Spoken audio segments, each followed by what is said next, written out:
What's up, Rebels? It is finally here. Rebel Moon, the director's cuts. Zack Snyder's Rebel Moon, only on Netflix. That little clip that you just saw was the main event. Well, basically, it was several clips, but primarily the main event was the release of Zack Snyder's Rebel Moon. I don't know if you guys recognize this. I've had this on streams before, but it's one of my favorite posters. So amazing. This is from part one. I don't have the part two one, but I'm trying to track that down. But man, amazing event. It actually was a week-long event that started on Monday. And several fans that were in Los Angeles area were able to attend that event, and it was amazing celebration of all of Zack's art. So I just kind of wanted to do a little stream and talk about it, have some guests that are going to roll through and discuss. But let's go ahead and get started catching up with the chat and see who's here. Thanks for joining me. It's been a while since I've done a YouTube stream.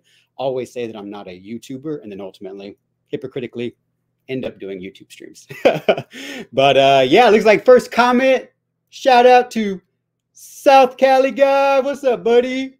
He was in the building for Zack Snyder's Justice League, Twilight of the Gods, and also Rebel Moon Director's Cuts Chapter 1, Chalice of Blood, and Chapter 2, Curse of Forgiveness. So shout out to South Cali guys. Says Snyderverse, we out here. Let's go with the flexing. Yeah, the downfall of WB is upon us. Prepare for glory. Yes, sir. Yes, sir. I loved your energy, South Cali guy. He finally got to meet Zack Snyder, his favorite filmmaker, in the flesh. He even made him a Zack Snyder's Justice League. I think it was a button, and got to gift it to Zack Snyder. Maybe we'll hear from him later on. But awesome to see South Cali guy finally get to meet Zack Snyder and connect with him multiple times. Pretty awesome. We'll be seeing you soon, South Cali guy. Another homie in the house, Chris Brown. What's up, buddy? He was also in the building. This man, I believe, is still making his journey home. He took a train from Delaware all the way to California, and he's still on his way back. But he says, hey, Josh, hey, South Cali guy, we'll be soon stepping off a train and into an Uber and headed home. I will be replay crew in an hour or two. I just want to say hey and thanks for everything, guys. Thank you, Chris Brown. Good to see you. And we got Bat Dan's thoughts. What's up, Bat Dan? I actually already have a special guest. And he's actually coming in by way of Cali, I think. So forgive me, Rebels, but we have an invasion happening straight from the mother world. Let's give a warm welcome to the one, the only, commander of the King's Gaze, Mr. Brett Culbert.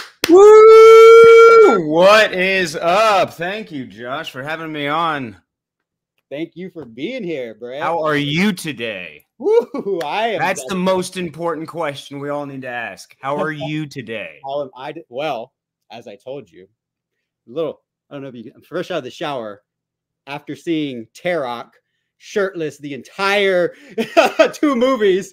I went to the gym trying to work my ass off, do some cardio to get that guy's physique, because man, the Rebels, whew, Zack puts you guys through intense training. So shout out to No. After watching that on the giant screen, we all have a lot of work to do. I'm really tempted just to sign off right now. And, I mean, I'm jealous. So yeah, I have to go back to the lab, man. Hey, I know it's a daily thing. It's part of the profession too. So shout out to you. Tedious work.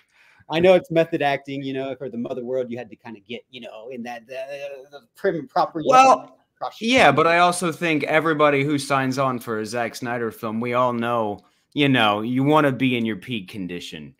you want to be, because you know the next guy is going to be in his peak condition. You know everybody on a Zack Snyder set's going to be on their top notch. So you don't want to stand out. Hey, well, in a way, I just want to give you props because you sure did stand out, in my opinion, at this event this weekend. Looking so fly, looking so not. Oh man, it was such a fun time. Everybody was so sweet and so kind. It was such a great time, and you were so kind. Everybody, did you have a good time? Oh man, I mean, honestly, like genuinely, Brett, like just the feedback that I've been getting. I'm just continuing, just literally probably like 5 minutes ago, I'm getting messages from people who are just like so thankful that this event happened. You know, I don't know if you're really aware of like just how I think I told you this, galvanizing it is to this fan base to be so accessible to a director and his art and his cast and his crew. I don't know if you've ever been a part of something like this that's so big, but also so intimate as far as the interactions with the artists and the fan base. So I've been getting messages from people who are so happy to have interacted with you, particularly interacted with Zach, interacted with just me and some of the people that were there. It really, I've told people this, like, we all kind of came alone, right? From different areas. But in that moment, in that entire safe space, we weren't alone, right? We all had each other. We were united for art and genuine passion for art.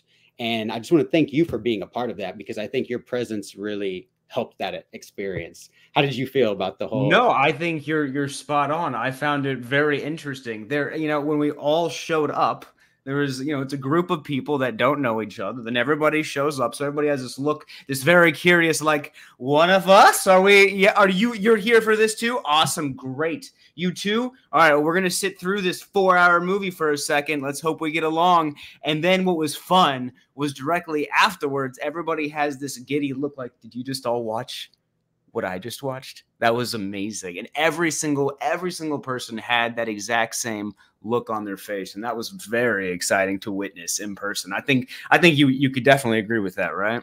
Oh yeah. Like it was nothing but genuine passion and joy for, art, like movie. Like, tell me how you feel, Brett, because I believe, when you signed on, you weren't sure if this was going to be a theatrical release, right? You just assumed it was just going to go straight to Netflix, or did you know it was probably going to be a theatrical type experience? I had absolutely no idea. So what I see is just that I do know that it's a major motion picture, but I do not know at that point in time which way it's going to be distributed. Right. That is out of my hands. That's not part of my contract. I just say, all right. And then I just say, okay. And that's it. With this situation, I didn't know it. I mean, I remember telling my wife it would be a dream to be able to watch this in a theater somewhere, especially after filming it. And I knew what they allowed me to do. So I really wanted to see what it would look like.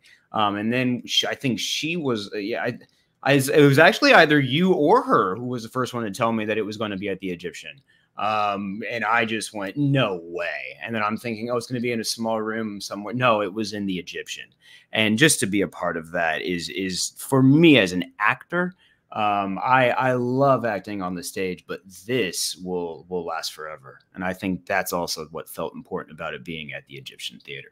This will last forever, forever. Yeah. And well deserved, because, it was great, by the way. Shout out to Mrs. Commander. She was so awesome to meet when we attended the PG cut of part 2. I got to meet her in person. So genuine. But like, both of y'all are just like so genuine, so down to earth. And I told you this, in message, but see, you guys are just genuine and, in my opinion, uncompromised. You're just right. Without her, you don't have a me. Period. Right. So yeah, she's. And I know y'all known each other from like, young age, right? Like in college. Yeah, we weren't together in college, but she worked on props in the theater when I went to Kansas State University, and I was on the stage. So we didn't know each other that well, but we were aware of who I did. She think she was cute, but I never made any. I was focused. I was focused on getting where I need to get to. Right. Hey, yeah, I feel it. And that's what, part of your profession, I told you, and one thing that we connected on is I used to live in New York City, and I did the whole bullpen casting calls. I tried to, kind of do all that. I've done some minor background work, very minor, nothing like Commander of the King's Gaze. But I kind of like knew what you went through it. Yeah. It's not easy. None of it's easy for sure. And I think that, it's so great. Like what I told you is seeing someone genuine succeed in this way, getting this type of recognition for, it was, I think, greenlit as only a streaming movie, but you guys got to be shown as you deserve to be on the big screen at a historic theater like the Egyptian. And Catherine, shout out to Mrs. Culbert. She ended up telling me about all the history, and I got to see all these like little details that I didn't notice without Mrs. Commander pointing those things out to me. So I really appreciate her giving me that little background for the Egyptian, because it made me appreciate that theater so much more. How was your experience watching yourself on the big screen, the R-rated extended cuts? Because we watched together part 2, right? Yep. And then that wasn't all your scenes. So when you watched that, I guess part 1, were you disappointed? You were like, hey, I shot my stuff and it's not in here. Okay, look. So first and foremost, you said that it started as a streaming, then we got to do more. And I think that's exactly who Zack is. He welcomed us there, and then we got to do more while we were there. It was he allowed us to play in our space. It wasn't, I want this, which a lot of directors want. But in this particular scenario, he allowed us to do what our job was. So that was very exciting. And then what was the other question? So you were initially like, were you disappointed when watching part 1? Oh, right. No, again, I understand that he is telling his stories in his way. And one thing I've learned over the years is never to get my hopes up. It's their story. I'm not allowed to go, but look, this is how I would do it. That is way out of my league. I am there to do my job. I'm not there it's their story to tell. And so I leave it as such. Obviously, do you want to see your head have issues in a movie by Zack Snyder? Absolutely. You want him to be on camera staring at you while your head gets blown off? Absolutely. But,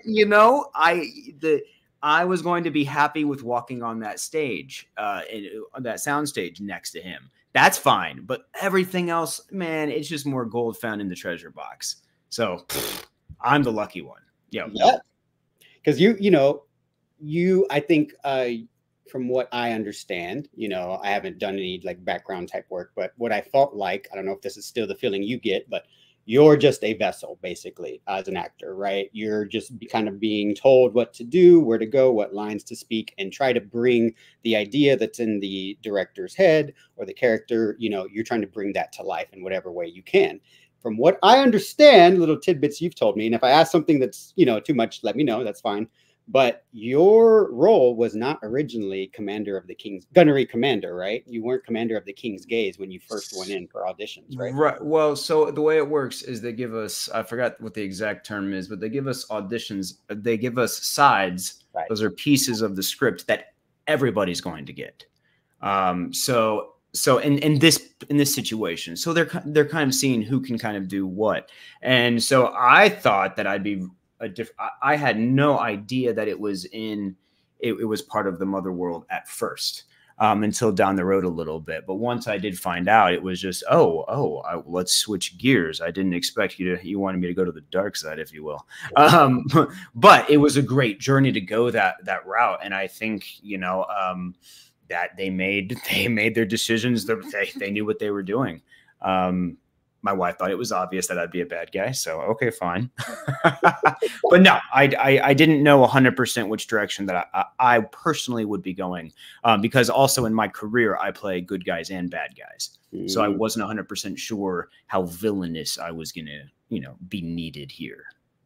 And so initially, from what I remember, the sides I guess you were given were those more or less that in that scene in movie 2, Curse of Forgiveness, the Cora and Gunner infiltrate the King's Gaze by wearing by wearing Motherworld uniforms that are stained with blood, and there are like 4 or 5 Motherworld medics, I guess. Yeah.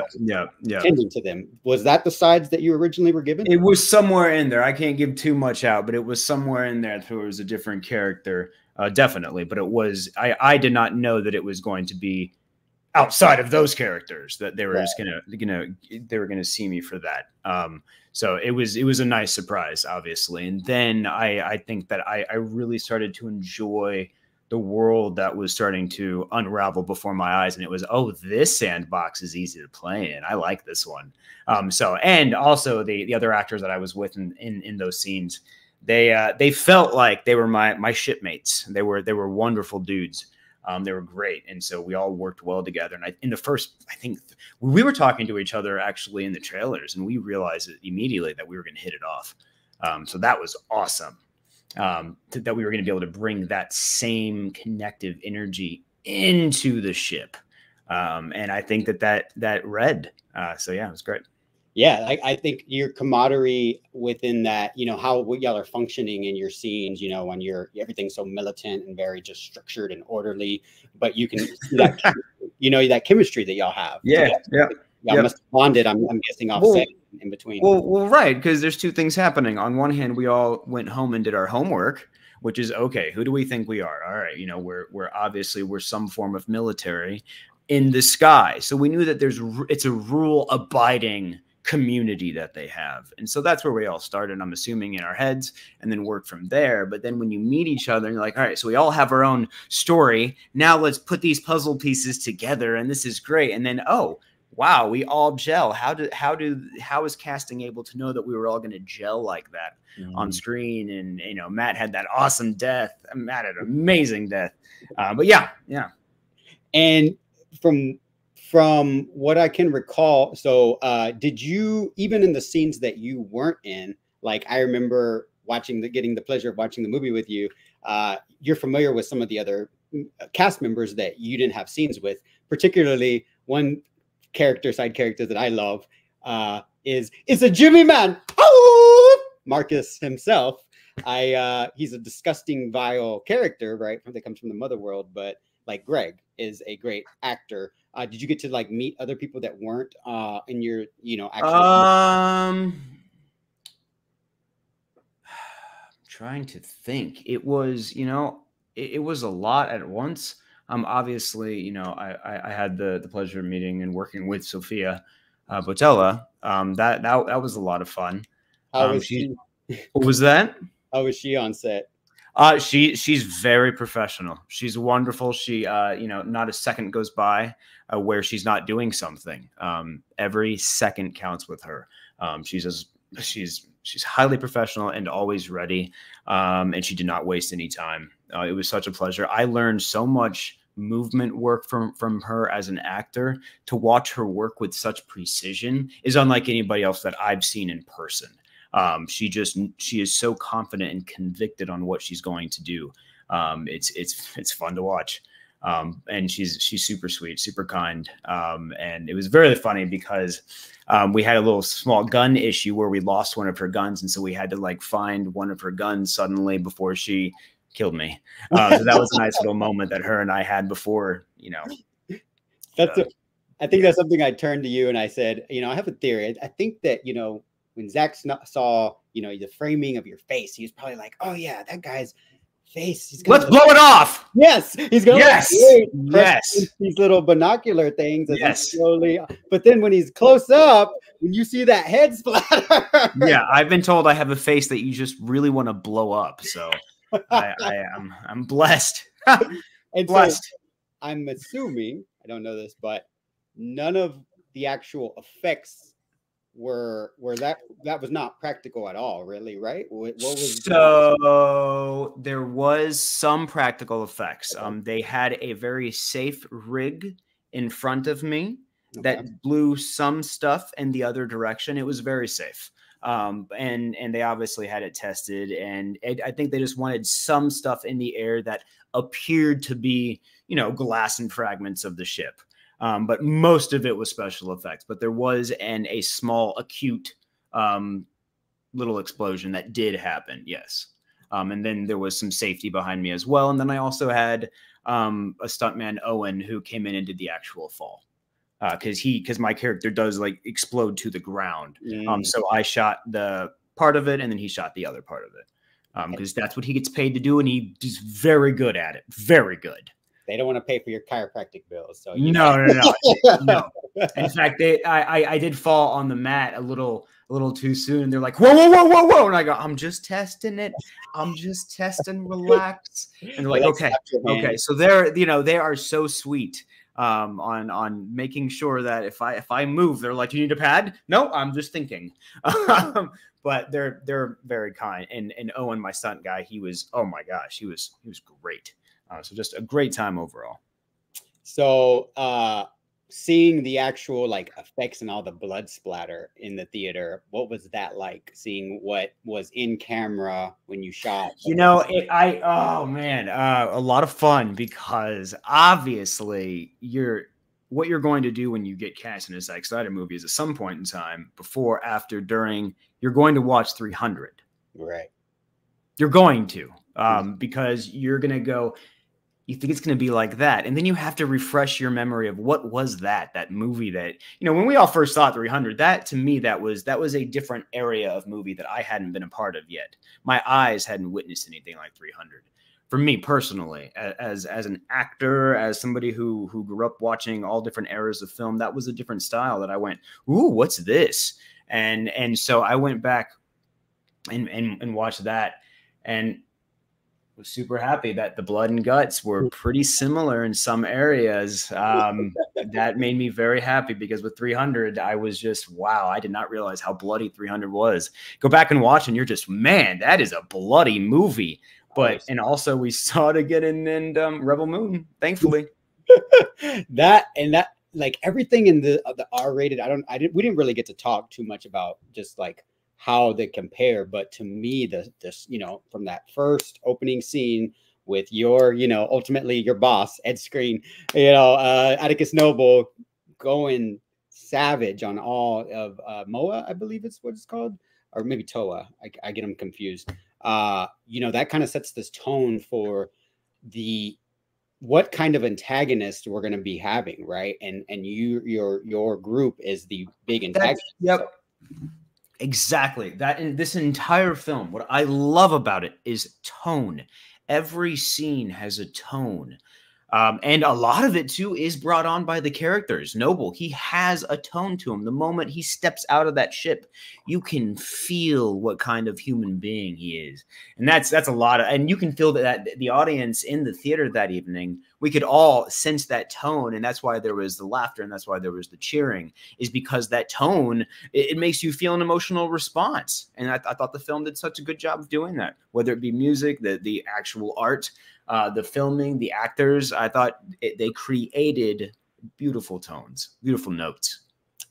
100% agree with you, because, you know, and for me personally, like, I love Ed just as an actor, right? We talked about how everyone's seen Deadpool. So, oh man, I remember when he had that walk in Deadpool. For me, it was the bridge walk. Yeah. When he's on the walk, and I'm just, who's this actor? Who's this? Who this guy? He's kind of scary. Wait, I gotta compete with this guy? Oh crap! You know, he has presence, doesn't he? And yeah, it's outstanding. For me, he was honestly one of my favorite. Yeah, poster. He one of my favorite characters in part 1 Absolutely, he's very fun. Part 2, no, I still love him.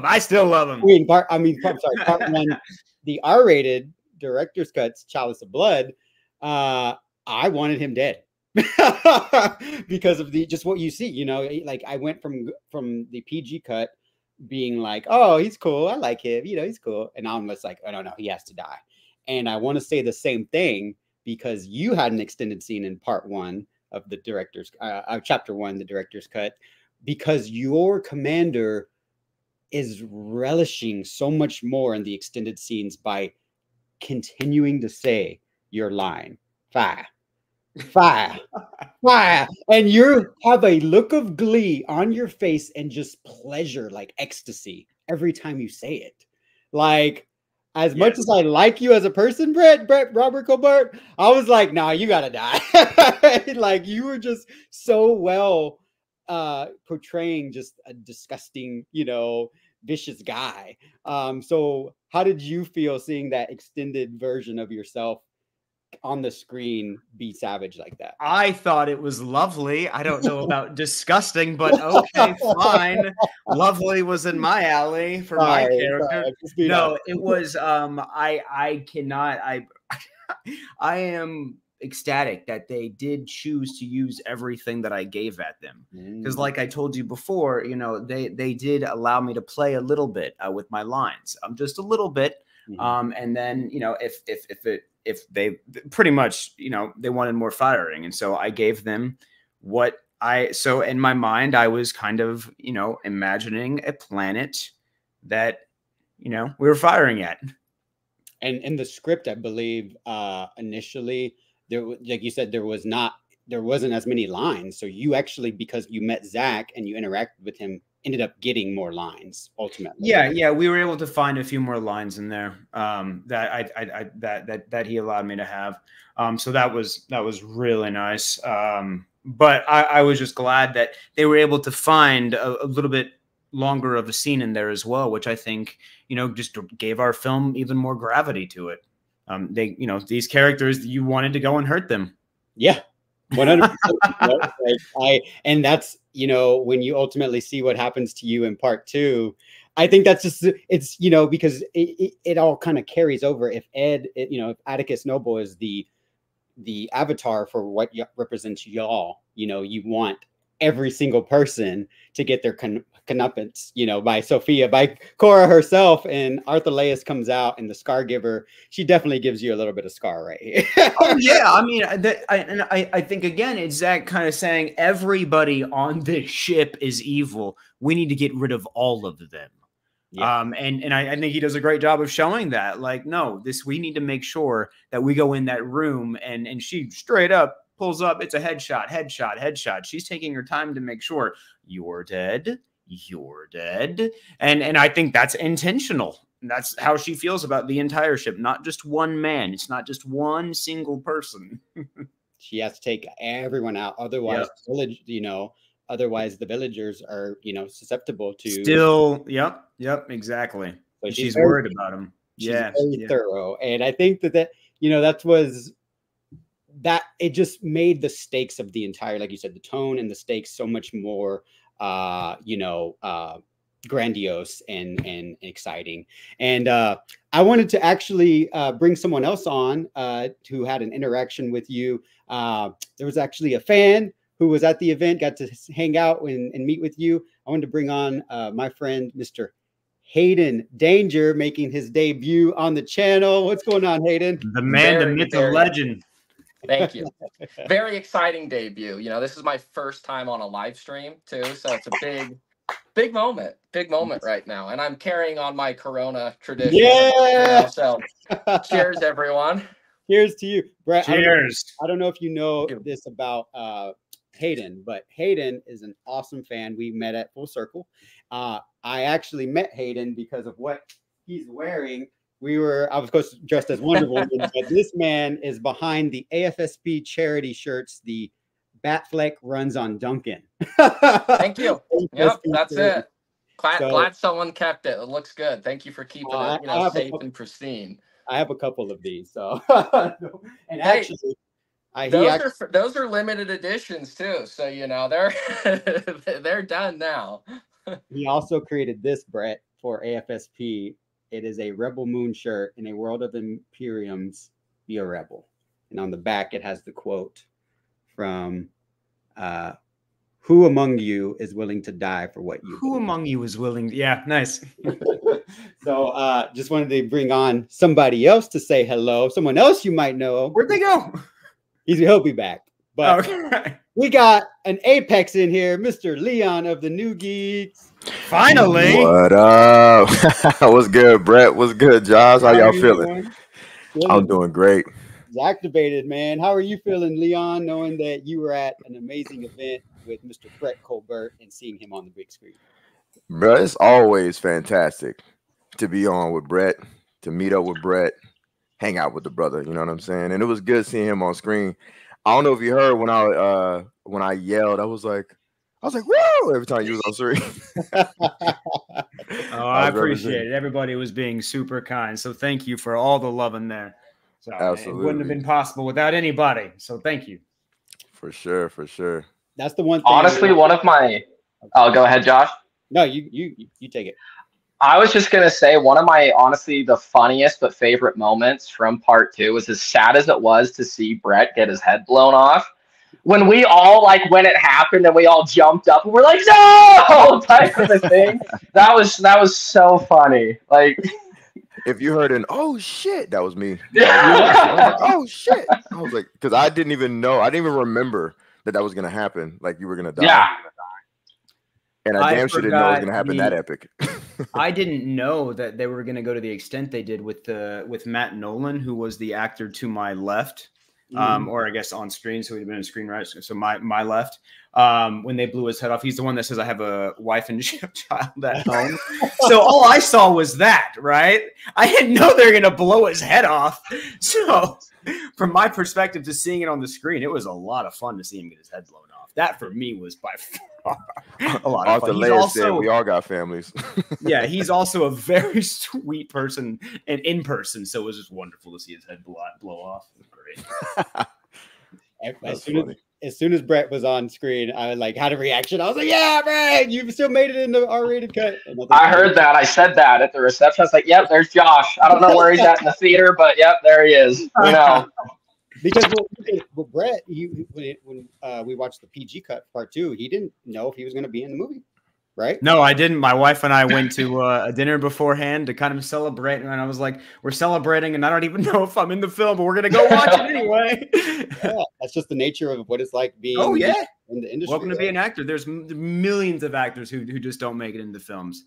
Millions. It's just the way it goes. Does it work in the story? Does it make the cut? Is it under time? Is it necessary for the plot? Do we need the character? It just, there's a million reasons. And that's why it was so exciting to see you on screen. And like you said, the actual ovations that were like Hayden and Leon, can y'all kind of talk about how, in the theater, this was like an engaging movie because you are so, like we were talking about earlier, locked in because of the savagery of what's happening on screen. What was y'all's experience like? A big one that I talked about, and I kind of tried to explain this on Twitter a bit, but I think everybody watched the PG-13 version of that first fight scene in the farm, right? And they're like, this is cool, but we know how Zack does fight scenes, and we know that a rated R version of this is going to be like unreal, So speaking of like the energy in that, it was like an weird energy, but I feel like everyone, as soon as like she was about to hand him that axe, pretending like she was giving up, everyone was just locked in. Like everyone was laser focused because they knew they were about to see some like crazy shit on screen. And after it, when everyone was like cheering and freaking out, like it was nuts. It was so cool. Yeah, absolutely. I remember having that conversation with you, Josh, while I was live streaming. I was like, it made the scene make more sense. Not that it wasn't sensical in the PG-13 cut, but it was just more like the physicality was way more raw. So it was like, yeah, it makes sense that there's going to be blood gushing. It's going to be what do they call they're like not the squibs, but the molten lava effect. Yeah, all that was like, yeah, I'm here for this. It felt like a crazy ass anime. Yeah. It was nasty. Yeah. I felt anime vibes. Yeah, that heavy. Yeah. I agree with that. Like, because I was on Sky, the scene where Arthur Leis's backstory, We kind of, the fans have referred to it as like the Gears of War scene. It's yeah, so much. It was so much more epic in the R-rated version of Chapter 1, in my opinion. That I had chills just seeing that slow-mo shots and everything. Like, it was so cool to see the details too. Like, we forget that Zack framed this actually in different color. Brett, did you kind of notice a difference in your scenes, like color grading wise or anything?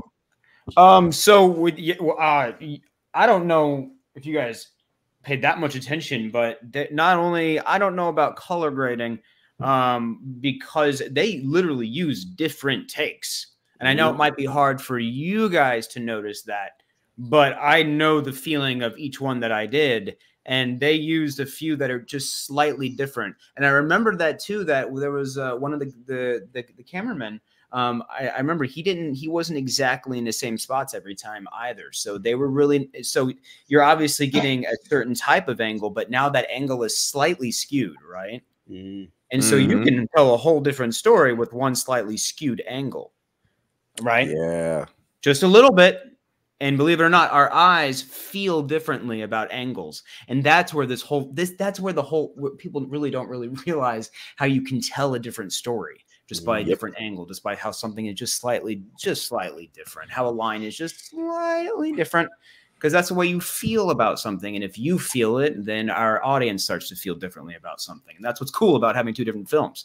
I mean, I think that's why my character hit so much different in the second one, because just the sound. The cool thing that Zack did was he took the sound of my voice, the fire, and you really felt that I really wanted to blow up this planet. But what he did is he took a machine and he paralleled it with another device. And that was the cannon, right?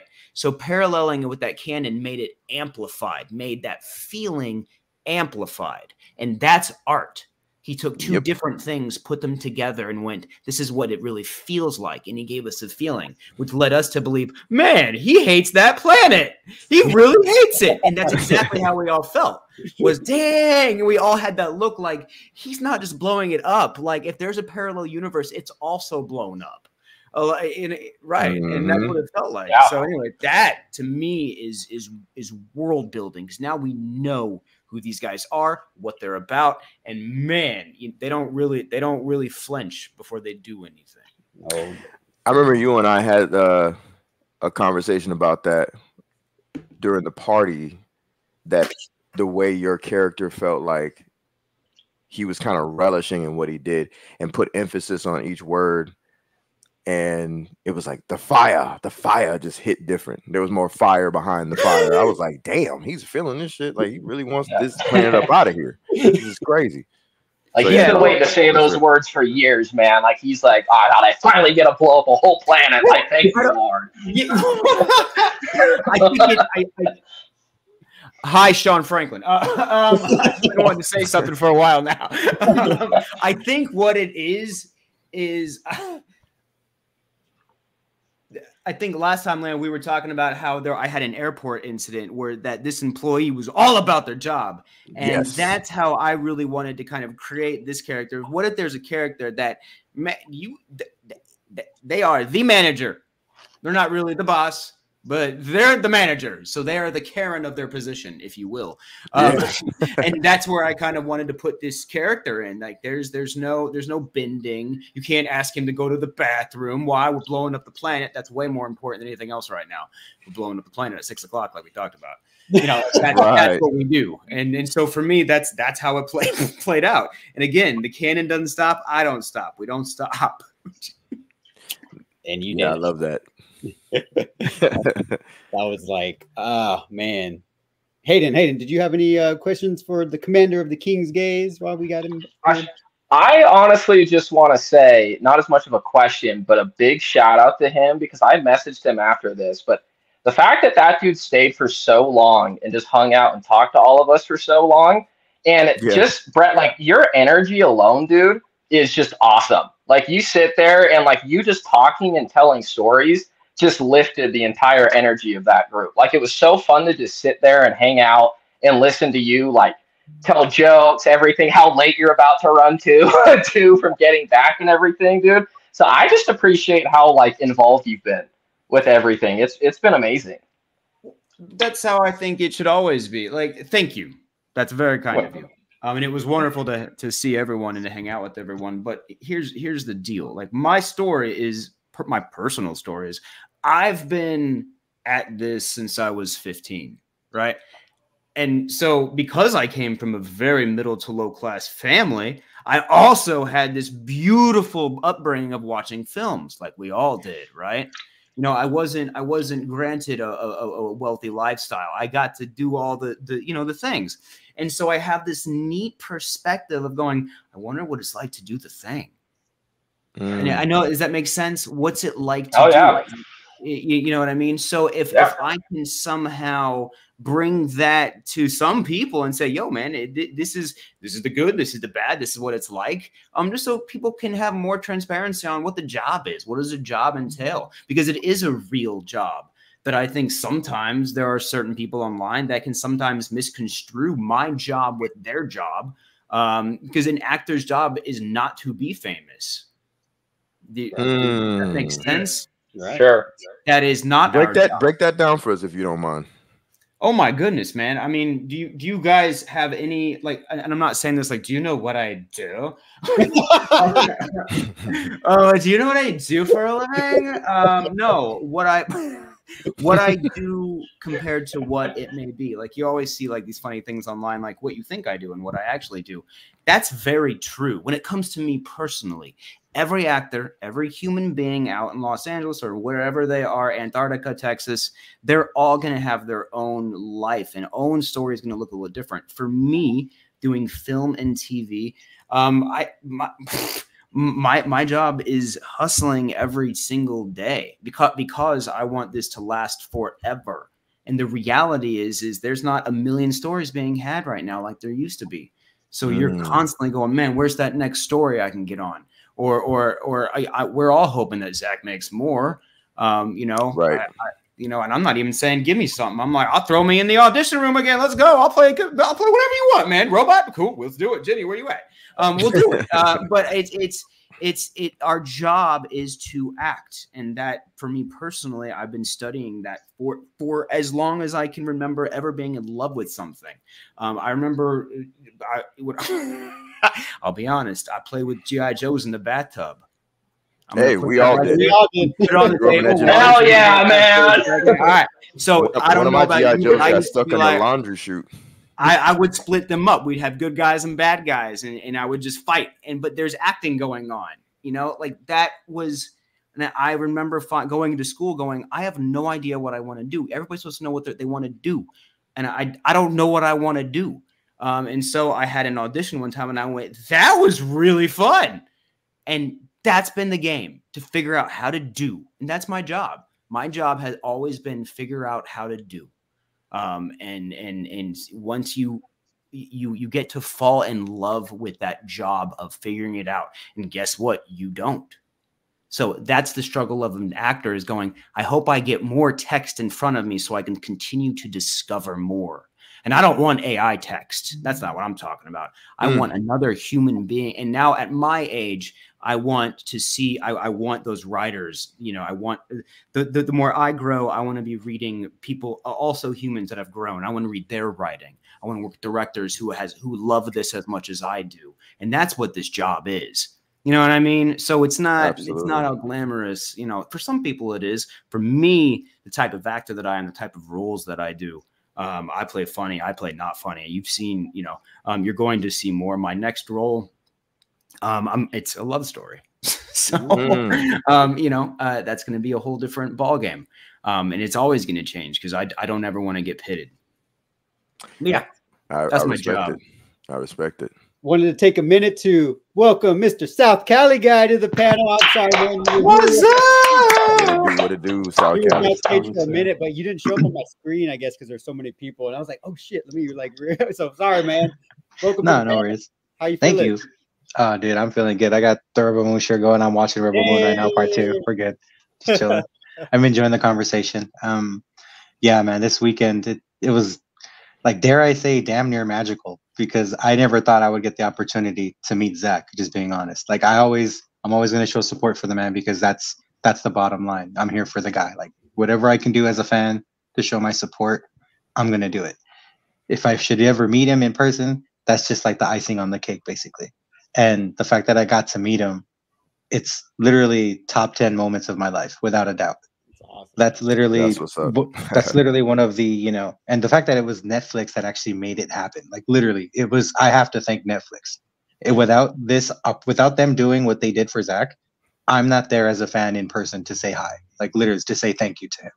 So it's just, it was literally that feeling of like being humble, being grateful, all at one, just knowing that this, like in that, and I was in line, like obviously I was in line like everybody else was, and I was getting closer and closer to the line to getting to meet him, and it was just like, this is happening, like this is actually gonna happen, and I just couldn't believe it. And being there just as a fan, like just a fan, watching this guy's films for so long, being a fan of everything that he's done for the most part, you know, hit and miss every once in a while, but you know, still all great visually speaking, without a doubt, the most beautiful films you'll ever see from this man. And just it was awesome. It was amazing. I still can't believe that it actually happened. Like I was there, and I can't believe it. Yeah. So it actually happened, and it happened. Yeah. For all of us, like right, we have an actor from the movie on here, but in that moment, he wasn't really, in my opinion, he wasn't an actor, right? He was one of us. He was one of us. That's what it was. Yeah. He was one of us. Down to earth and uncompromised and genuine that you forget. I kind of forgot. I was like, oh yeah, he's in the movie. Man, hey, wait though. Me too though. Like, yeah. Because you know, I don't think I've ever, Brett, I think you've talked about this when I did my interview with you for the PG cuts. Like for me, I've never, Leon, Hayden, South Cali guy, even Brett, I've never really been to a lot of premieres or movie premieres, but it's just so crazy that Netflix, Zack, his crew, his actors in this event were so accessible, right? It's like everybody is just able to talk to people. I think too, it's again, is everybody on that set. It was a joy to be on. Like if I could just work on a set like that every day, that'd be wonderful, because everybody was incredibly kind and they gave you your space and they understood what you wanted. I don't think you guys understand that. Not every set feels the same. Not every crew feels the same. Not every director feels the same. That's where your job is. Mm-hmm. And I mean, if my job changes almost, it can sometimes change every single day, like my entire atmosphere, the entire people that I'm around. So these people, they were just immediately very welcoming. And if you walk into set and you see smiles, it's going to be a great day. And I know that sounds cheesy. I get it. But when they look at you with a smile and you're having a bad day and they look at you like, here's a smile and you can do this. And you're like, oh man, you got donuts. And you just have this, like, they understand that you're tired, but you're here and we're here to back you up and represent who you are. And that's what it is. And they feel like, and they are proud too, down there. They're proud of their work. And that makes you even wake up a little bit more. And you want to step up and go, wow, okay. They are proud. You know what he can do. You all know what you can do. So then you want to give it your all. And to be in a setting where everybody wants to give it their all, you have to get to like the NBA Finals, or the World Cup. Those are the feelings that you get being on these sets, that we are here to do it, not just a little bit, but this is what we have. This is what we have in the tank. And that's what we gave. I mean, from in my opinion, nobody there was like, nobody wanted to go home. Your thoughts and your sentiment sounds very familiar. It sounds like just about every time I've heard about working with Zack Snyder specifically, I've heard this like similar thoughts. And especially like I grew up, well, you probably already know, Brett, we've talked and had done some streams, and like I'm a movie geek. So I've always grown up looking at the behind the scenes stuff and hearing the horror stories and hearing about how directors want to get a scene, they kind of manipulate a moment, make somebody sad, make somebody mad, make somebody angry, and then, oh, we got it. And I've always thought that was really odd. But I've heard that more often than not. Not saying that every set's like that, but a lot of major sets can be kind of you know, manipulative in a way, if that's the word I want to choose. And then I hear about a set with like Zack Snyder, and he's just like, hey, let's all have fun. Let's, you know, let's get excited, and everybody's just chilling, doing their thing. And, you know, you punch in, if you can punch in, if you can clock in and deliver this performance, then you're doing it on your own. You're not doing it because like Zach hid your your mom's favorite chain that she bought for you. You know what I'm saying? Now you nailed like one of my Ooh. Got him. So you know, we all, I mean, at my age, there's a lot of observing that happens, and you started to talk about you doing it on your own. Mhm. That's exactly what this experience was.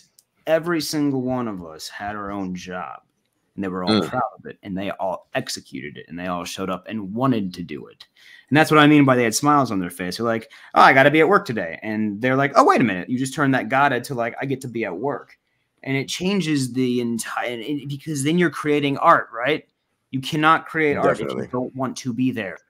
It is very, you might be able to have a painting of some sort, but it is not going to be the best one you have.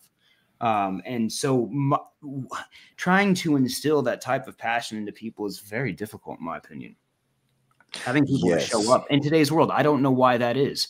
And it's beyond me.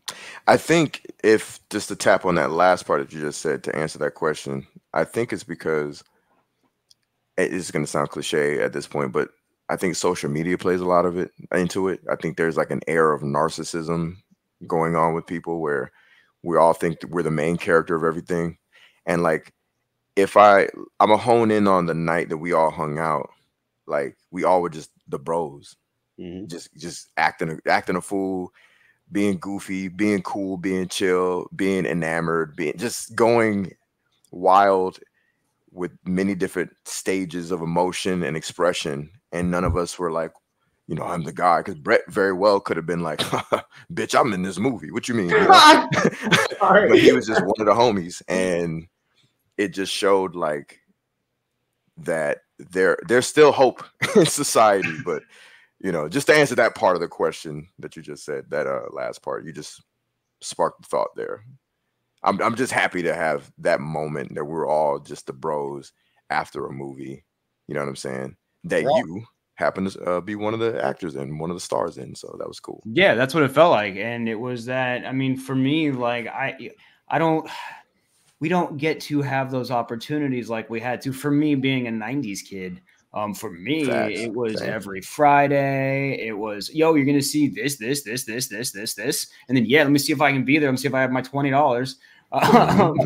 And then we would all, after the movie, while you're waiting on your mom to pick you up, for me, it would all talk about, was the movie good? And if that you didn't have enough time, then you would talk the next morning while having your chocolate milk. Like, yeah, man, I remember this and this and this. And there's that one kid who doesn't like it. Nah, I didn't really like it, just because her dad said something about it or something. You know what I mean? But it's the talking about the film. It's that there's an energy after you see a piece of art. That's why people go to art galleries. They don't just go, oh, it's nice. It's nice, and stare at it. There's something behind it. They're feeling a story, and they sometimes sit in. Have you ever been to an art museum? Honestly. Yes, absolutely. Okay, so there's a lot in common with art, with museums and art, and Zack Snyder. That's what he creates, in my opinion, is art. Yes. So why do people go? My wife and I have gone into a museum and gone through the entire, so we started and go into one room, and there'll be like a person sitting and pleasantly staring at this piece of art, all upright and just all appreciative. And we'll go through the entire museum, 2 hours, and might even have lunch and then come back and then go to the finish and then see them again, still staring at the same picture. What is that? What's going on there? It's the experience, and they want every part of their being to experience their mind, their body, their soul. They want to be a part of it, and they want to engage and be a part of the culture of art. I talk about that a lot, especially lately. The thing that is missing for me is what you were talking about, that 90s kid where you're just coming from the movies and you're just like, bro, did you see? And you're just going crazy about what you saw, whether you liked it or not. You're like just passionately and genuinely digging into it. You know what I mean? Well, if you want to get deep with this, then it goes twofold, right? Mm-hmm. Then it goes, all right, so how are we looking at it? Are we looking at it that was a much better time in cinema because of money, or the movies were better, or whatever? That's nothing against what we're talking about right now. That's a completely different topic. But the movies are better, whatever. Or is it because that was just a separate time period, and now because we're just comparing it with something? Like, what is like what is it the old man going back in my day? So that's where it gets really difficult, right? And I think what I'm trying to figure out is where in the entertainment business are we going to see a middle ground? Because I think that's where it needs to figure out where it wants to go, right? Mm-hmm. Right. I think, just briefly, I just think that I don't know about the industry itself, but I think the audience that may be getting manipulated by the media and the industry, that's kind of creating these conversations that are disingenuous. Because I've had conversations with people where you swear they've seen the thing that they're complaining about and they haven't. You know what I'm saying? Like, that's odd. Sure. We've gotten that bad. And it's What always do you mean kind by of been that? that Can way. we go a little bit further on that? Okay, so in other words, let me try to even think of an actual example. As I'm talking, maybe I'll think of something. But I just remember, I'm one of those guys, I remember a feeling of a thing sometimes. So I remember having a conversation with somebody and they're complaining about something that they watched, or I thought they watched. And I'm like, what? And then they said something, and I'm like, that didn't happen. And they're like, well, I'm gonna be honest, I didn't really watch it. I kind of, heard from somebody that it sucked. And so I was like, nah. And then I heard about the person who made it. And I was like, eh. I was like, wait. Hold on. So you having a whole conversation with me and you ain't even watch it? I'm like, yo, I just wasted my time. You wasted yours. Like, what are we doing? And that happens all the time on social media, more often than not. And I think that what I'm trying to get at is basically, I think we're missing the genuine part of the conversation, because I don't care if you like it or not. Let's have a genuine conversation about what you saw. Let's talk about it. Right. And here's the question. Are we incapable of doing so? Are people too lazy to have it? Do they not want to have it? I thought it was fun to talk about what you can break down. I mean, that's a 6-hour and something film. We could look at that in how many ways, or we can just go, mad trash. What? Right. The easy one. That's what did you didn't watch it? Why? Because your review was a minute after 12 o'clock. So I know math. Hey, Brett, I know I'm an actor, but I know math. So, all right, I can math on Tuesdays, which is not. But right. So what are we talking about here? Like, what are we really talking about? Like, who's watching the film right now, and where has it been put into as well? It's all very interesting. I think social media is it's getting out of control. I think you're right. What you guys were talking about, like, I want to kind of highlight the feeling that we got, because the way it worked, we got there, right? We saw chapter 1, Chalice of Blood. And then we had an hour-long intermission. So what you guys were all talking about just now, that feeling of just being excited, talking about what we had just saw.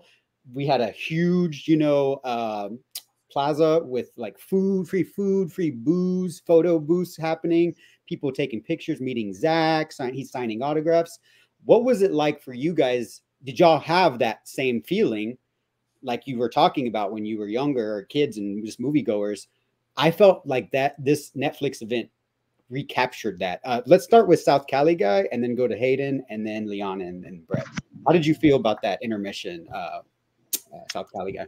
Oh man, I mean, the energy afterwards, and we were just seeing part 1. Like, we were all, I'm assuming most of the crowd hadn't watched it yet and waited for the theater experience. Yeah. And so basically, as soon as we all got out, like, you could see the energy, like you could tell who was enjoying it because of the smile on their face. Like, you could absolutely. And then the first thing that ends up happening is, yes, we all rush out and we all just kind of like walking around, taking it all in, like, oh wow, there's this, there's that, oh my god, like, and then all of a sudden it's literally, oh, we have to find where's Josh, where's Hayden, where's Brett, where's Leon, where's Guy, like we have to talk about this.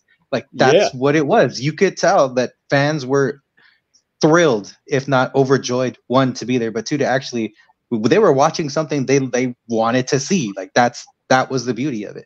That was, you're seeing actual fans there participating in this event who were just more than anything excited, probably overwhelmed at the fact that Zack is there in attendance. Like, of course, that's gonna up the excitement, but overall, just the minute you stepped outside of the Egyptian and you were there just amongst the crowd, there was energy. You felt it. Everybody was excited. Everybody was happy. We were all talking about the movie, talking about what we had just seen. We were like, just that's what you want. Like, if I'm Zack, I'm happy just walking around, seeing everybody enjoy themselves. Like, that's beautiful. That is so beautiful. That's heartwarming. And so it's definitely, like I said, a moment I'm never gonna fit. Top 10 moment just in my life right there. Just hanging out with the guys, watching a dope ass movie, eating, chilling, drinking. Like, that's what it felt. It felt like one big bro party. That's what it felt like. Mm-hmm. Just being honest, yeah, it was great energy all around. Everything was free, so that kind of helped, right, Hayden? Especially the Coronas. That's right. Free Coronas. That's why I was there. That's exactly why I was. We still have there. some. He took that many of them. he took some home. I did. That bottle I cheered with on them. the way out, you became friends with them. Where's the leftover? Really? That way? Yeah. Well, I think I told a few people this story, and I, hopefully the Egyptian's not listening, but I wanted to really keep that bottle that I cheersed with Zack, and I was like, went and casually tried to walk back into the theater, and one of the attendees were like, "Oh, you can't bring that in there." And I played it off like, "Oh, no. I was just, is the movie about to start?" Like, just pretending like I didn't already know. And I was like, "I'd never bring this in here," So I was like, crap, how am I not gonna throw this away? So those Rebel Moon like popcorn boxes they had, I just casually walked over and got another one of those. Yeah, those.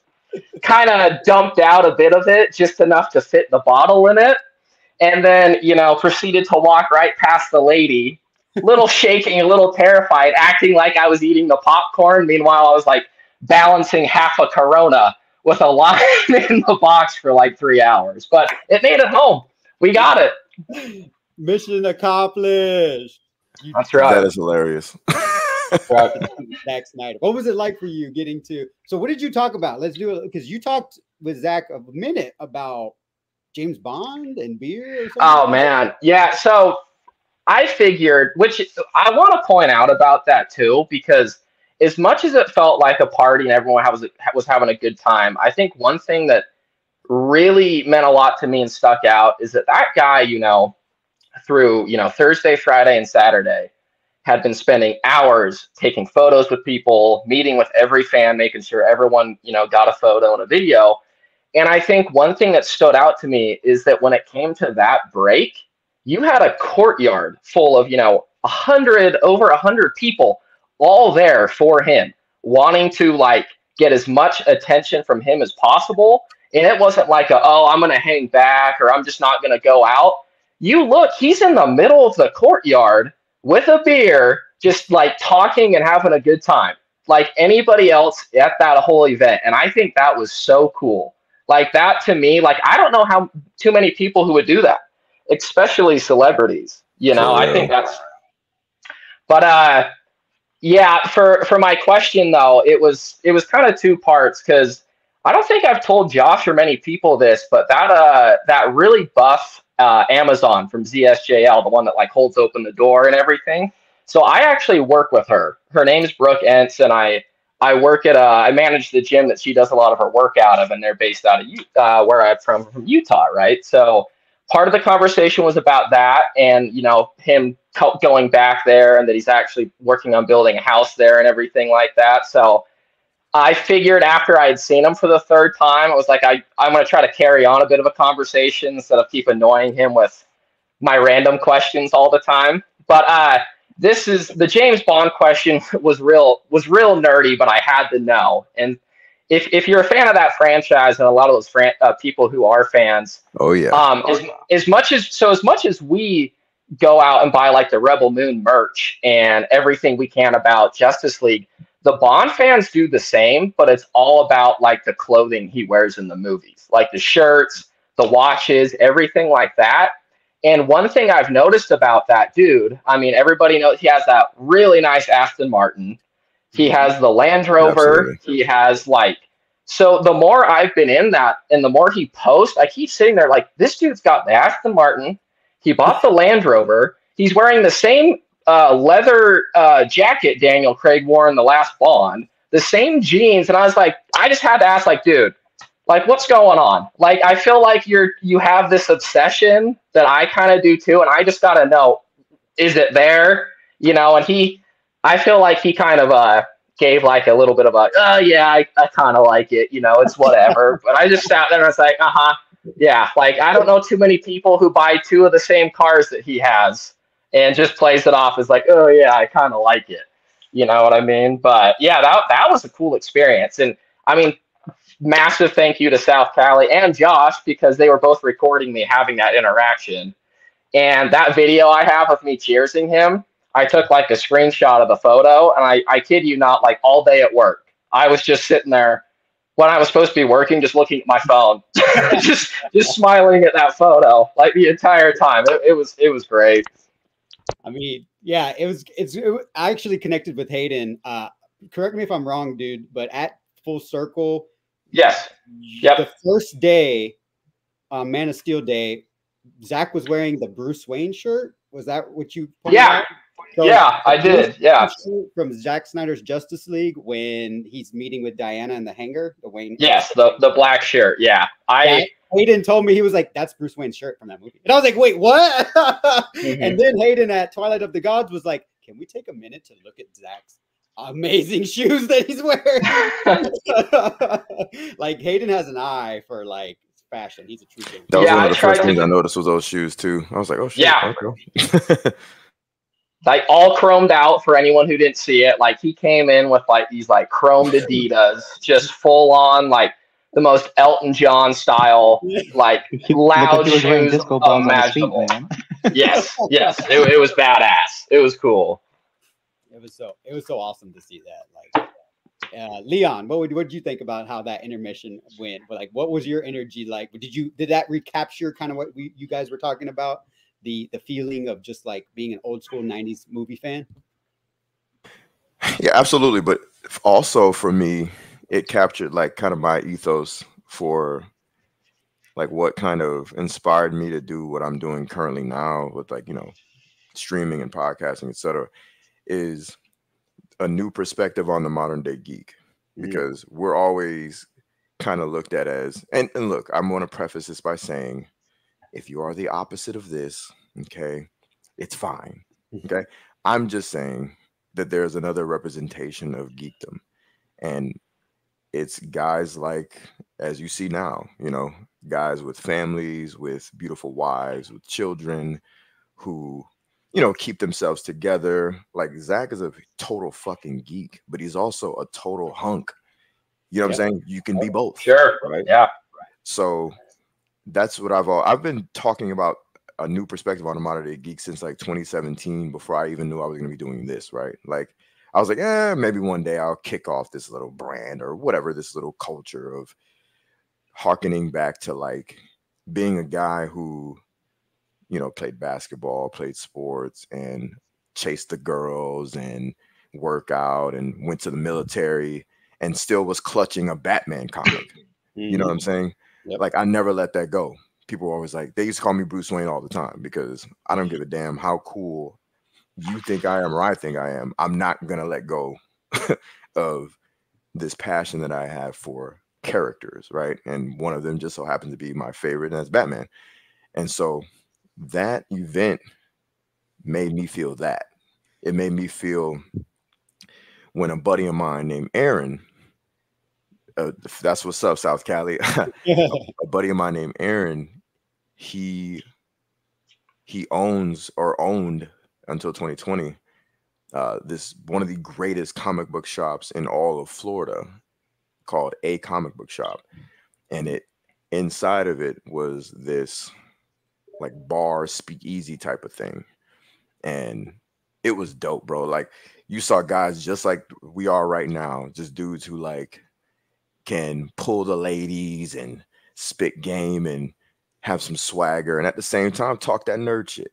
You know what I mean? Like it was a home for guys like, oh shit, bro, like you're one of us too. Like I don't have to hide being a fucking geek, you know. So that's what this event brought to me. Like I'm looking around and I'm like, everybody looking good, everybody looking fly, everybody doing their thing. I felt like I'm in good company. I see Zach's lovely wife. Like Zach is a perfect representation of that. And like, I don't know why I tend to. It's kind of like what Hayden was saying too. He points out fashion, right, and looks at the Bondian experience, right? That's right. Like I'm that type of guy. Like internally, I'm the Bruce Wayne Bondian experience of you want to shoot for that, right, in life. You know what I mean? As a man.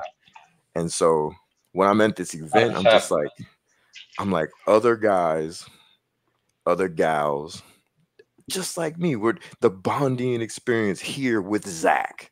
You know what I mean? Toasting up, you know, having conversations, nerding out, appreciating art. I loved every minute of it. Like that to me, out of everything that happened, the whole time I was there in California, right? That was like top 5, top 3 was the being in that party and that event, hearkening back to everything I love about passion, the culture of conversation when it comes to entertainment and art, and being around people who, you know, are just like me. It was beautiful, man. Beautiful. That's one thing I want to give you a shout out to, Leon, because the New Geeks community, you're continuing. They talked about this at the Rebel Moon. Like Zack Snyder and his art is saving audiences from sameness, right? Yes. Yes. Zack Snyder breaks the mold with everything he does, and like you just talked about, like Hayden alluded to, you know, he's a nerd, right? But he's also the upper echelon of nerd. Like he's not the stereotypical nerd that back in, you know, the 90s that we were used to, right? Shove him in the locker type, right? Yes, Darko type or whatever, right?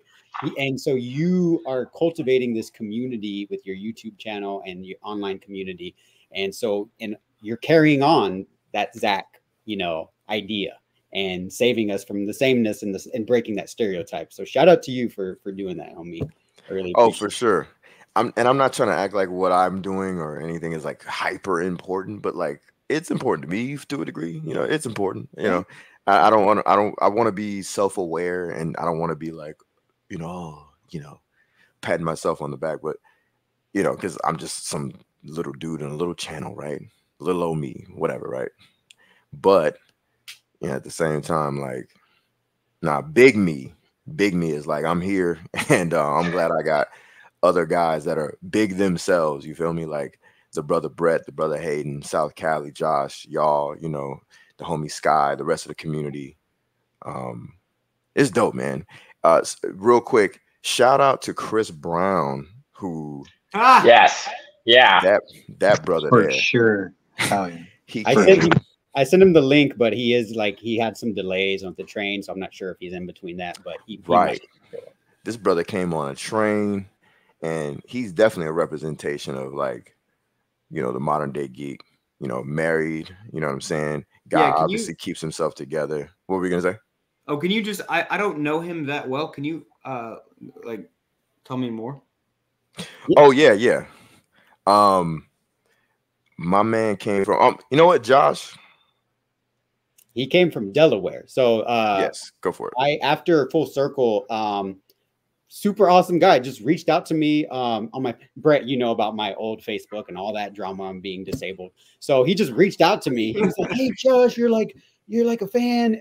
He was actually trying to get, because Full Circle was in April, end of April, and the Flash movie came out, and so, you know, we were all focused on like the Snyderverse of that all. He like reached out to me. He's like, "Hey dude, I have an extra ticket. Like, do you need this?" And like, I was like, "Oh, thank you so much."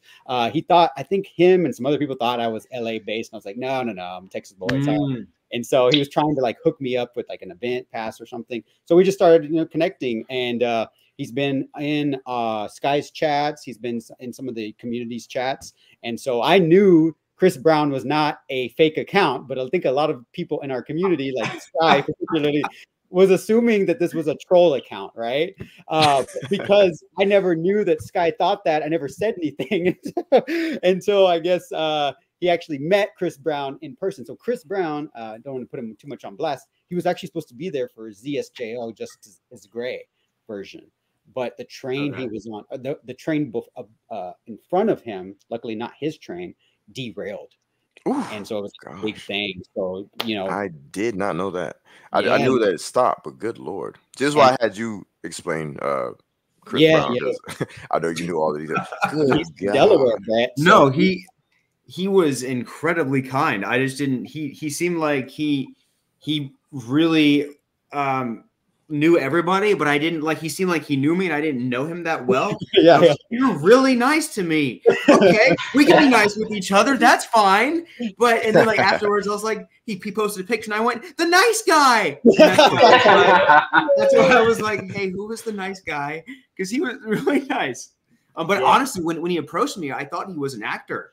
Because he looks like an actor, and I was like, oh shit, who you are an actor? No, you're a nice guy.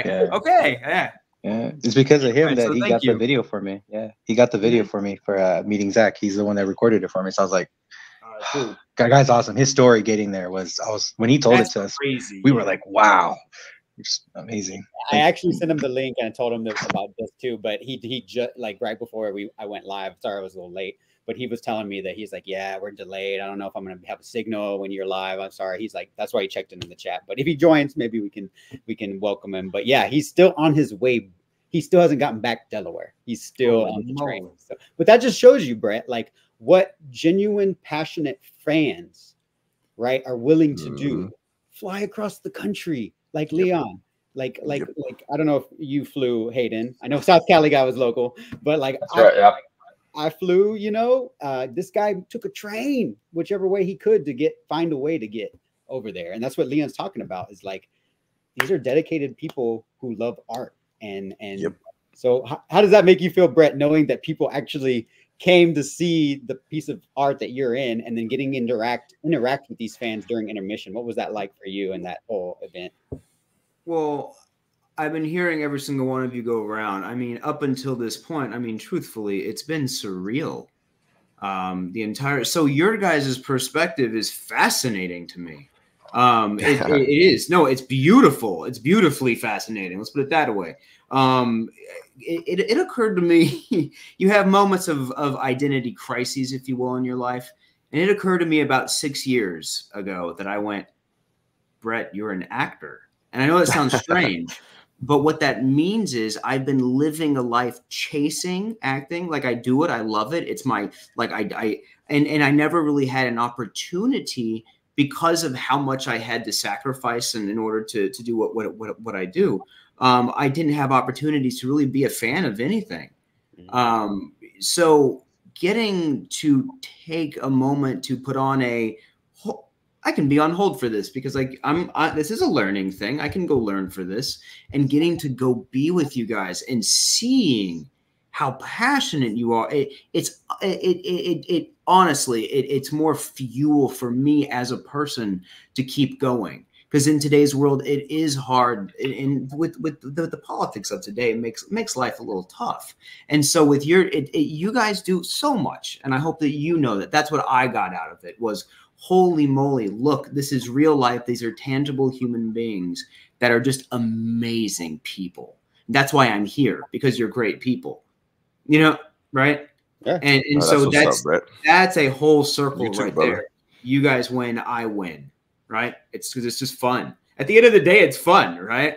And that's going to this, just like my wife tells me, whenever I go to an event or ever I go to set, she always looks at me dead in the eyes, very serious, and she goes, have fun. And because she knows you know, and this is what it's about. It's about having fun. So thank you guys for making sure that I had fun at what could have been a very pressurized event for me. You get me? Yeah. It could have been very pressurized. Everything could be a pressure cooker in this industry. So, but you guys made it fun, made me feel welcome, yeah, you guys, you know what I mean? And they put the cameras in my face, which was really sweet, and like making me feel like, hey, you're not just a part of an art thing, you're a person. So thank you for making me feel like a person. That was very kind. 100%. Like that's I think that something that you might have not, you weren't at the Twilight of the Gods event, Brett. No. Happened the night before, but one thing that actually Debbie said it at the before Rebel Moon, but at the Twilight of the Gods event, there was a lot of people, you know, who worked. It was an animated series coming to Netflix that we got to see the first 2 episodes of. Awesome. And a lot of people who worked on it, composers, storyboard. We got to meet one of the storyboard artists, like the people behind the scenes.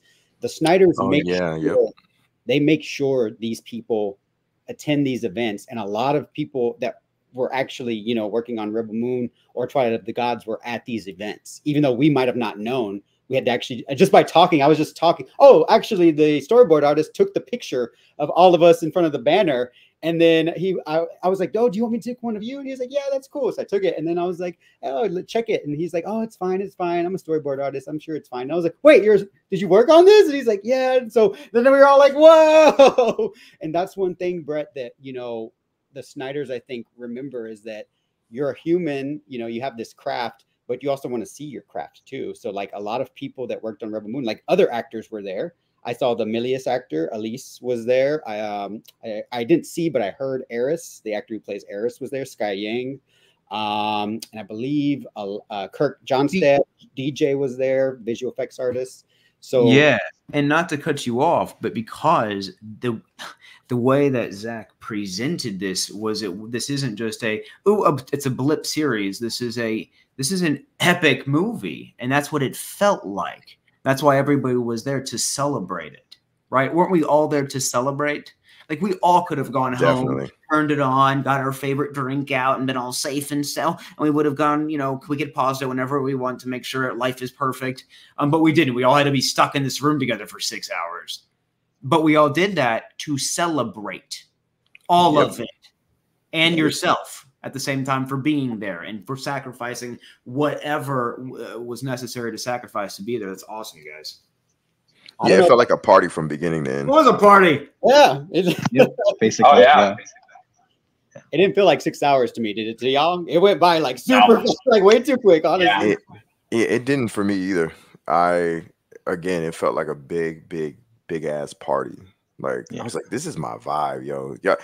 I don't think people understand. Like, I've been wanting to be a part of some nerdy shit, some geeky shit, some film shit, and some like dope look fly shit my whole life. So this type of stuff is everything for me. You know what I'm saying? Like, it really is. I promise. Well, I don't know about any of you guys, but like after being to an event that big and how exciting it was, and you know, you're with all these Hollywood directors and big guys, I had this moment when it was all said and done, you know, like getting on that plane, and I'm like, damn, it's over now. Like now I have to go back to my boring life and my job and all this other shit.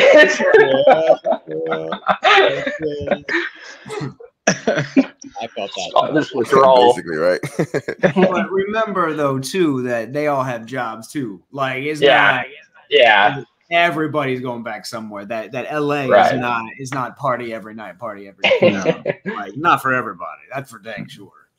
So yeah, and that's one reason why like what you guys are talking about, the kind of title I've officially dubbed it like SnyderCon 2024 because it really was like I don't think any of us. I know Leon did a little bit more events, but none of us, I don't think, attended. Like it started, Brett, I don't know if you knew that it started like on Monday, right? Basically with the starting of like Zack's films with 300 and then Watchmen director's cuts, Dawn of the Dead and Army of the Dead, and then Zack Snyder's Justice League, Justice is Gray, Twilight of the Gods on Friday, and then culminating in Rebel Moon director's cuts chapter 1 and 2. So like it really was Netflix showcased this man's like entire filmography.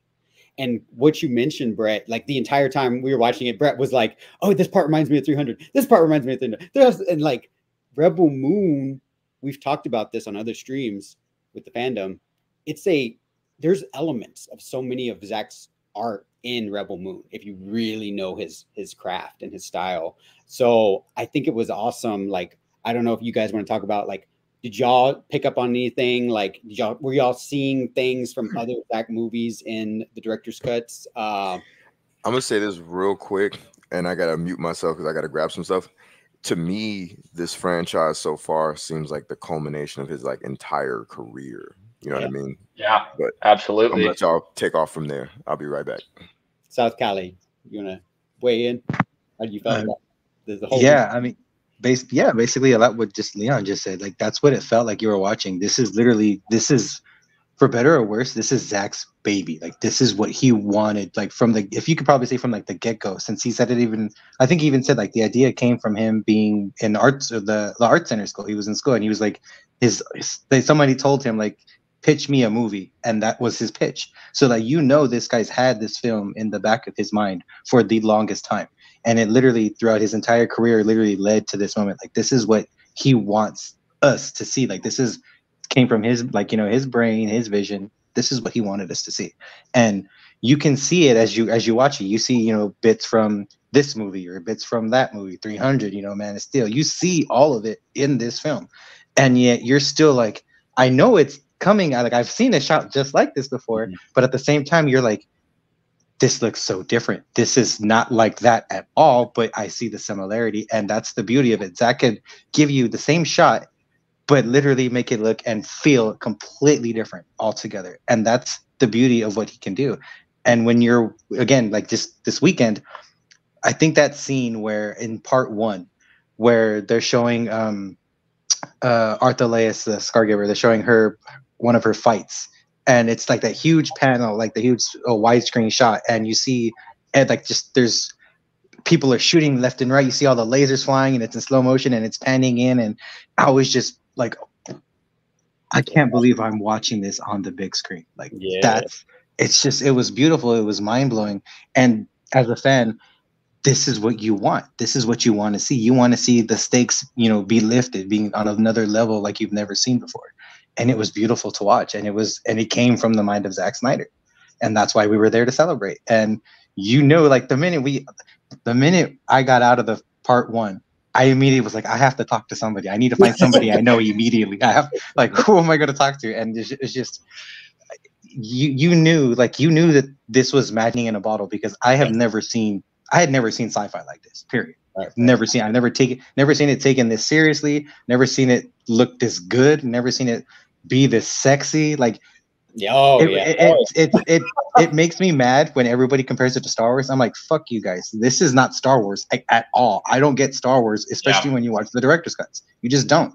So it's beautiful. It's refreshing. It's a totally different take on the genre. This is to me why I think Zack is very much so needed when it comes to cinema. He's pushing the boundaries. He's, in my personal opinion, he's saving cinema, because he's the one that's willing to go there. He's the one that's going to make us as fans, and not just fans, but like a collective, make people think like, oh shit, like he's gonna go nuts. He's gonna go crazy. He's gonna do something we've never seen before. And that's the beauty of cinema. You want to be wowed every time you go to the theater. At least that's what you're hoping for. And with Zack, every single time I go and see his film, without a doubt, I am wowed. That's how you get fans. That's how you get loyal fans. That's how you get stuff like this to happen with Netflix and this past weekend. Like, that's the beauty of it. And so it's just, I was from Thursday night to Saturday night, you know, smile ear to ear, like nonstop, because that's literally how I felt. I was happy. I was a happy fan. I was a happy Zack Snyder fan. I was a happy DC Zack Snyder fan. Like, there was so many reasons to be happy, literally. Yep. And it was just, there was no bad vibes. At least I didn't know of any at the time, but I guess apparently someone wasn't happy there watching the film, that they had to write out a big old article about it. And I was like, why are you there in the first place? Like, your seat could have gone to somebody else who wanted to be there. You mean they had to lie? There was no women. Like, yeah, come on. 1201. So it's just like, oh my god.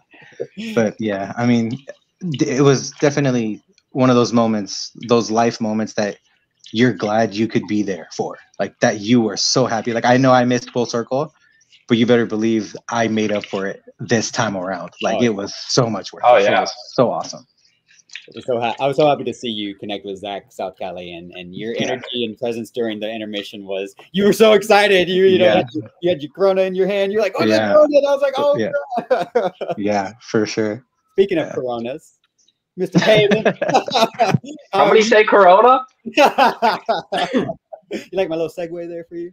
I loved it. Yeah, I knew exactly. I was like, oh, that's me. You want to weigh in on how you felt about the celebration that started on Monday and culminated on Saturday with I have no words. Just like South Cali said, you know, one thing I want to say too is I was thinking about this more as I was traveling home. Is I am so thankful that I feel like some of the best possible people who were able to attend this event did. You know, like the amount of people you got to meet, and especially like some of us, we only knew each other or maybe, you know, communicated on Twitter for a few times. You know, we joked for most of the time that we don't recognize anyone by their first name. You got to tell us, you know, your Twitter handle. They'll be like, oh yeah, I know you, you know, and just the sheer amount of like, when, even though like us all standing in line and hadn't talked that much, by the end, I don't know if you guys noticed when we were all hanging out at the end of that, like at the gate at the Egyptian Theater, everyone was gone. Like that entire place had like cleared out and everyone went home. And there we were, a group of people that pretty much, you know, most of us met for the first time in real life right there. And we were sitting there like we had known each other for a long, long time. And it's all because of like one shared thing of us all liking this guy's movies, you know? So having these opportunities to go to these massive celebrations where, you know, you get a, you know, meet up with people you've met before, plus meet some like incredibly new people to like share that with, you know, like I met tons of people that I had never talked to before. You know, like that Josh, that guy who asked for a picture with the Batfleck Runs on Duncan shirt. Still waiting for that guy to pop up. I don't know where he's at, but you know, that was unreal. As the Batflick Runs on Duncan AFSP legend. The guy came up to him in line. Hayden's waiting for Zack Snyder, and a guy comes up to Hayden. Hey, can I get a picture with you? You're like a legend in a Batflick chat. I was like, whoa, Hayden, let me take a picture of you. So, when he said I was a legend in the group chat, I just hope it's good things. You know, I hope it's not like, yeah, man, that guy sucks, you know. I don't think so. The joy on his face recognizing. Yeah, it was cool. From Twitter. Just a fun time for fans to connect, right? Like overall. Yeah, unreal. I can't wait till the next time, and I know there'll be a next time. So it seems like it's gonna be like a yearly thing from what I'm seeing. So who knows? Hopefully. Yeah, and who knows what that'll be? It could be for Rebel Moon again. It could be, you know, for whatever project it is. But I think that's one thing he's figured out, that no matter what the project is, we will be there. You know, like no matter what it is, like we're all there to support him, because you could like some of his films, you could like all of his films. It doesn't matter. Like when it comes to it, we're all there to support him. And that's why I like that all of us, like such a good group of people, all made it there, because, you know, we were real fans there to just be so happy to like talk with him and interact with everybody. Like not a better group of people could have made it to this weekend. Agreed. And one thing, since you do some great AFSP charity work, Hayden, one thing I want to highlight, we all got one of these little swag bags that came with this amazing Zack Snyder portrait. Oh, sorry, it's upside down. That thing's heavy, man. I'm not going to lie. Yeah.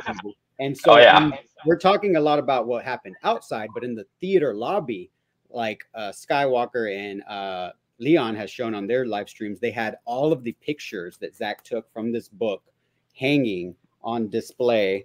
Here's just a few of them and so you could actually bid on some of these portraits that Zach did, and they all benefit AFSP. So shout out to AFSP for being there.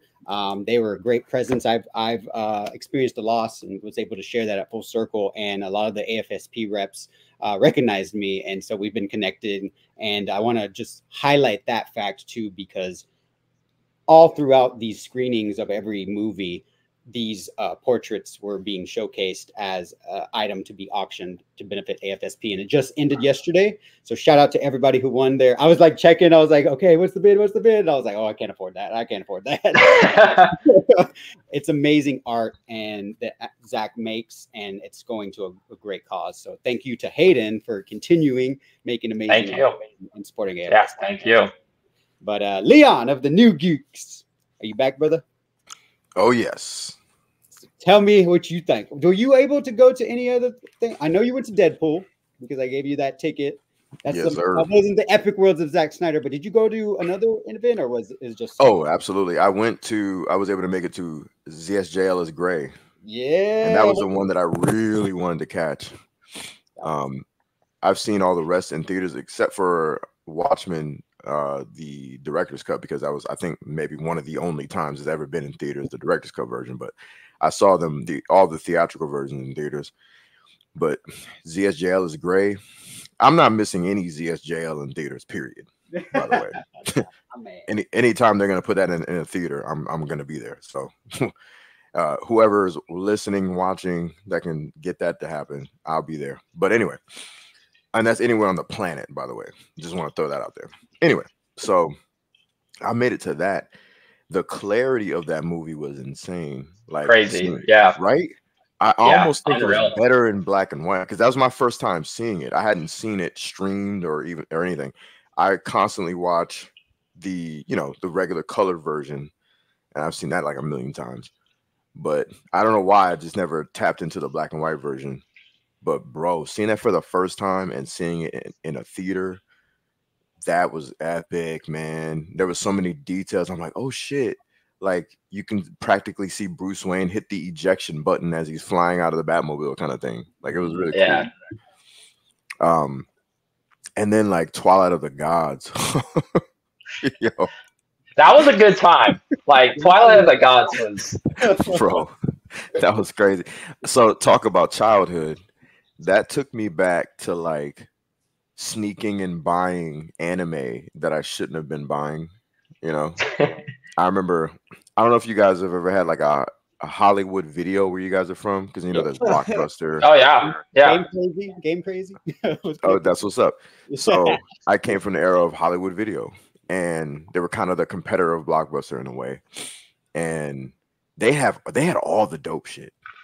Like Blockbuster had dope shit, but Hollywood Video had like niche shit, like at the time Ninja Scroll, at the time Vampire Hunter D, things of that nature. So I grew up on like old school anime, and going by Hollywood Video, they'd have like these big ass boxes just full of movies, and you just kind of rummage through them, kind of like when you go to like the different outlets now, like let's say like a Walmart, and they have like the big $5 bins or whatever the case may be. Or I don't even know if they do that anymore, because physical media, man. Oh, that's a whole other conversation. Anyway, so you rummage through these big giant cardboard boxes in front of this chain, movie store, and I get my hand on a Vampire Hunter D, and I'm like, oh wow, and it changed my life when it comes to animation. I'm looking at Twilight of the Gods, and I'm just like, this is hilarious. I grew up on this, gratuitous violence and just nudity, you know what I mean, when I probably shouldn't have been watching it, but I was like, well, whatever, you know what I mean. It just kind of rips you into this world of, yo, this you shouldn't be seeing this. It kind of sparks something in you that, for me, it sparked my creativity. Like I've been drawing since I was like 5, so it sparked me to want to, like, stuff like that sparked me into wanting to really draw just wild, crazy shit and run with my imagination. So seeing this Twilight of the Gods, I'm just like, it took me back to being a kid and wanting to just break out a pen and pad and just, specifically a pen and pad, so that if there's mistakes, I can just run through the mistake and turn the mistake into something cool. So watching Twilight of the Gods, I'm like, yeah, man, this is fucking epic. And y'all ain't ready. No, you're not ready. Not now. Yeah, not at all. I wasn't at ready. all. I wasn't ready. I remember being in the lobby, and I remember asking Josh and Hayden, I was like, correct me if I'm wrong, but it's Norse mythology, right? And you guys are like, yeah. I was like, I don't know shit about this.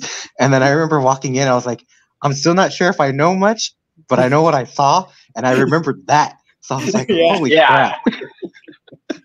Hey, that's actual. That's actual. That's not like they're pulling from mythology, like the Yes. Sure. Yeah. you know, like The attitudes and atmosphere. Yo. Like, yeah. Mm-hmm.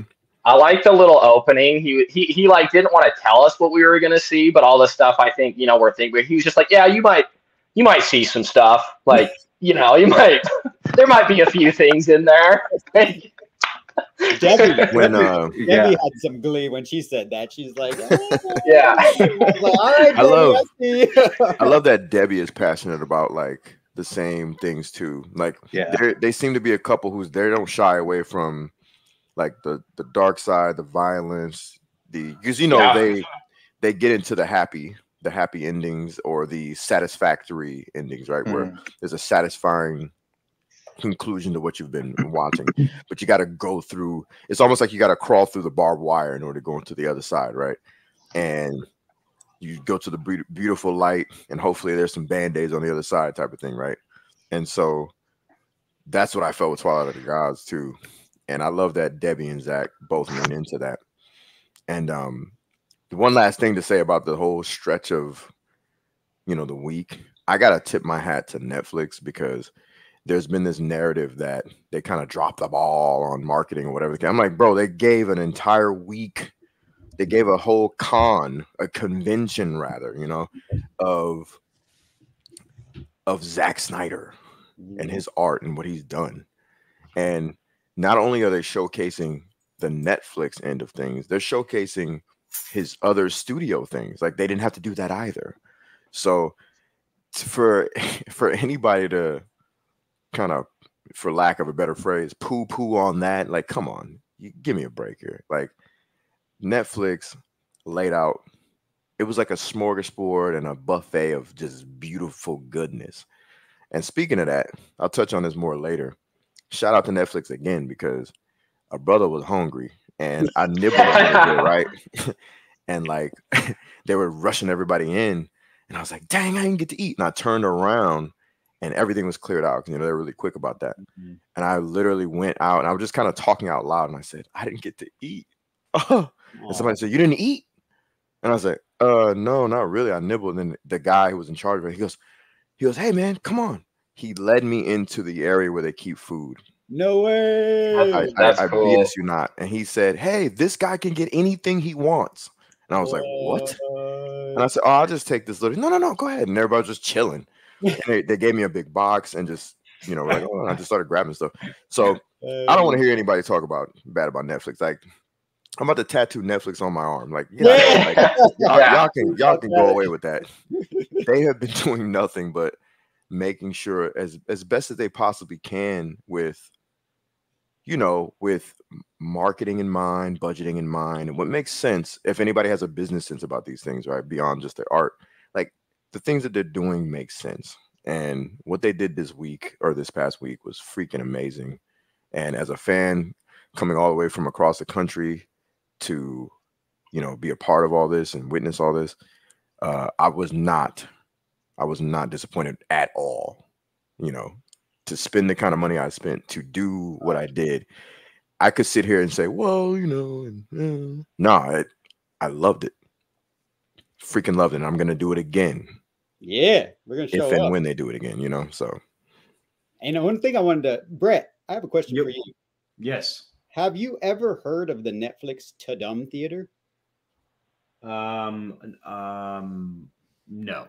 Okay. Other than reading it on random emails, no. Yeah, so because we're kind of talking about stuff because you only attended the Rebel Moon director's cuts, right?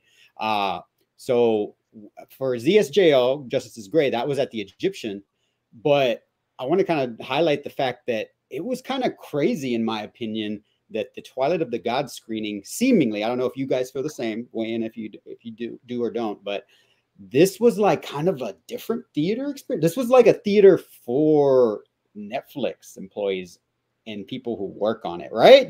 Was that kind of vibe? Yes, absolutely. Yeah. Mm-hmm. Absolutely. And I didn't really feel like actually being there. I was like, are we supposed to be here? Like it was just a little. And then we got an email showing us that because we RSVP'd, we were going to get an exclusive meet and greet with Zack Snyder before that happened, and they had popcorn and water and stuff, and that was kind of just special because my Uber got dropped off on like the wrong corner, and they were like, "Oh, okay, you can't go through here because people live here," and I was like, "Oh, so this whole block people live?" And they were like, "Yeah, you got to go to the other corner."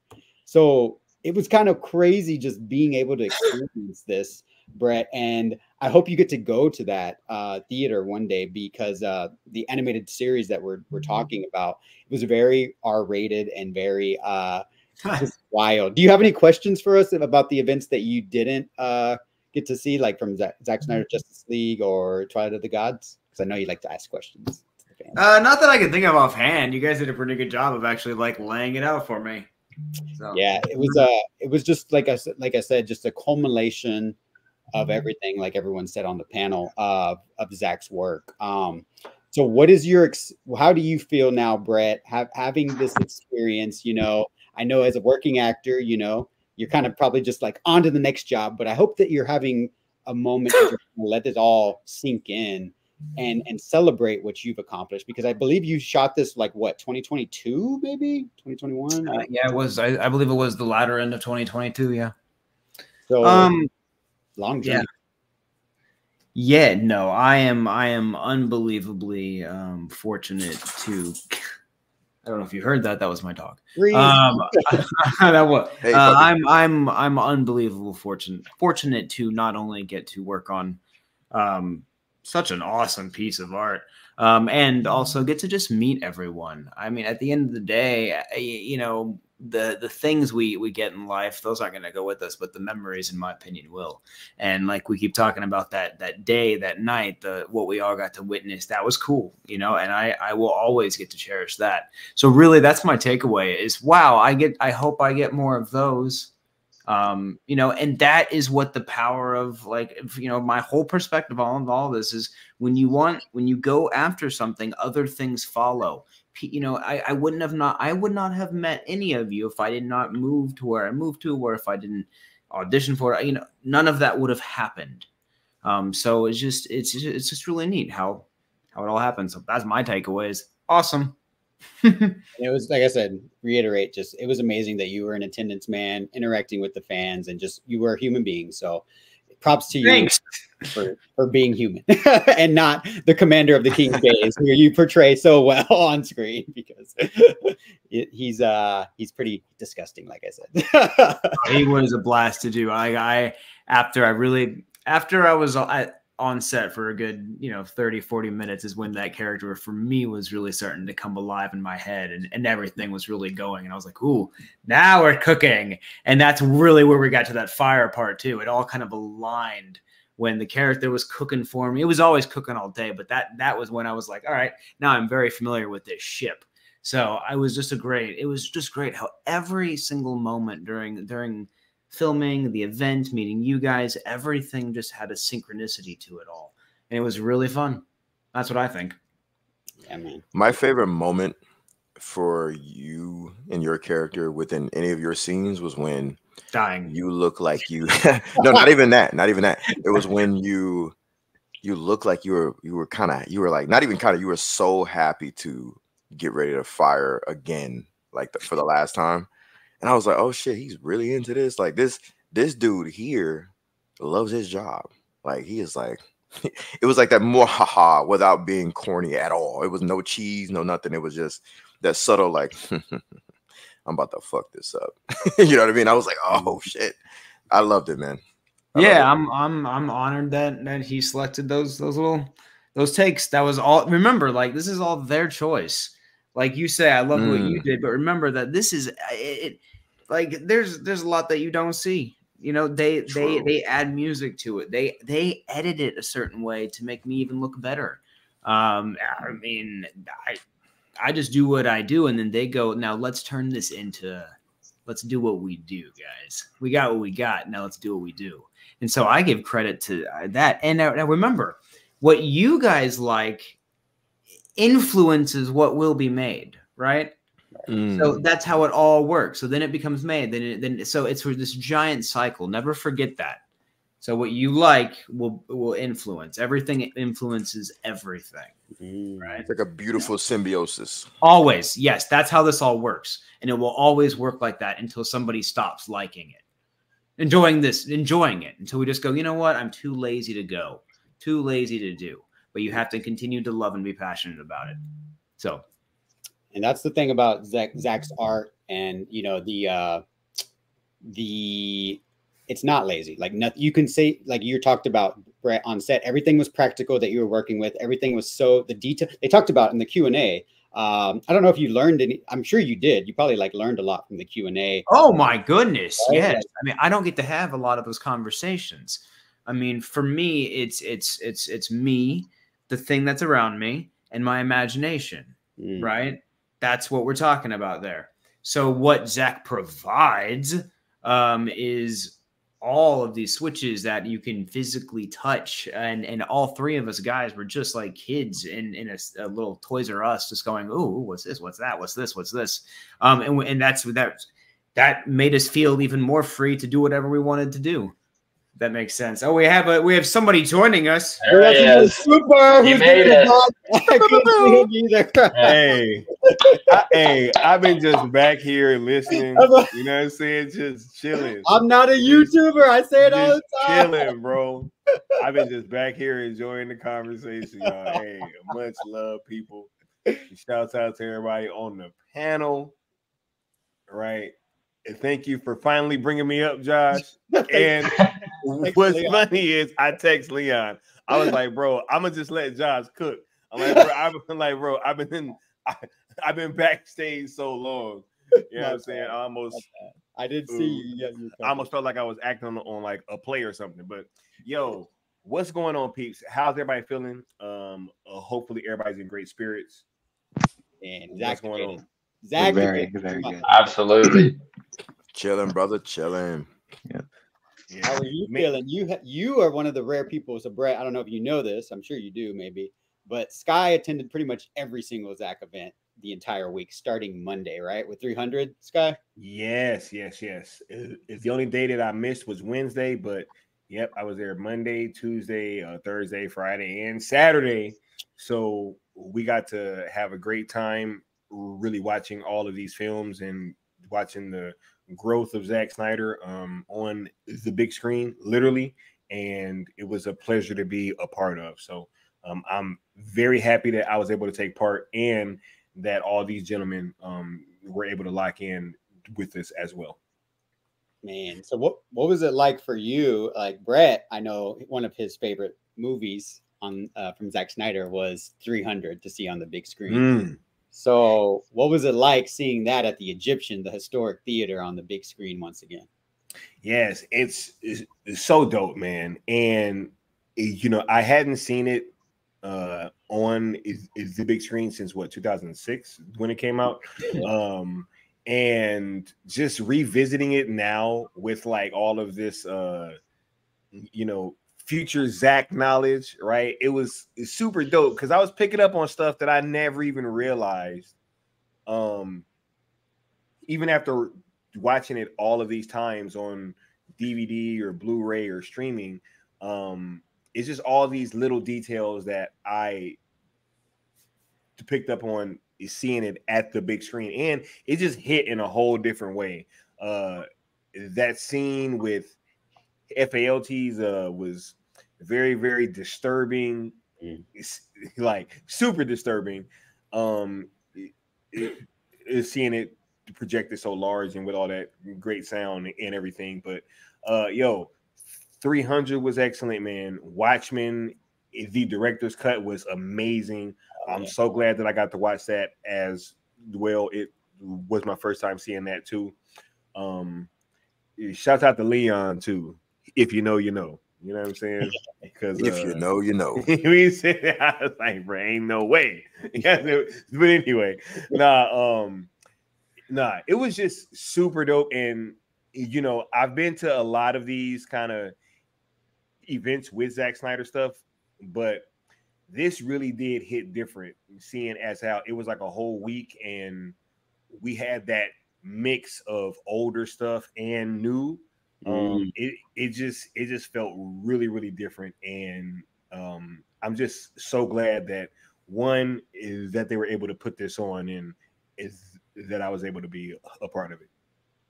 Yeah, man. It was great seeing you there, and your energy, like you showed up on, well, I saw you show up. I know Leon connected with you earlier, but Zack Snyder's Justice League, Justice is Gray, I think you were wearing the Full Circle shirt at first. Yeah. So Full Circle Syndicate was in the building, returning. It was great to see you. And then just like for Zack Snyder's Justice League at Full Circle, during intermission, Super Sky came out. Hey. Brought the black suit out. Hey, I had to hit the phone booth. Yeah. You know what I'm saying? Right. That was so awesome to see you like in person. Like, what was that like seeing Zack Snyder's Justice League, Justice is Gray at the Egyptian for you, Sky? Man, that was amazing as well. Seeing that film in black and white and with all those images projected so large, it really even added a lot over what the color version did in certain aspects, because you get to see and notice so many more of the fine details when you're watching it in black and white. And man, it's just, once again, I cannot stress this enough. This entire week was some of the most amazing shit you could ever be a part of as a fan of anything, right? Like I would hope and wish that every fandom would have the equivalent of something like what we just had, right? That was amazing, man. And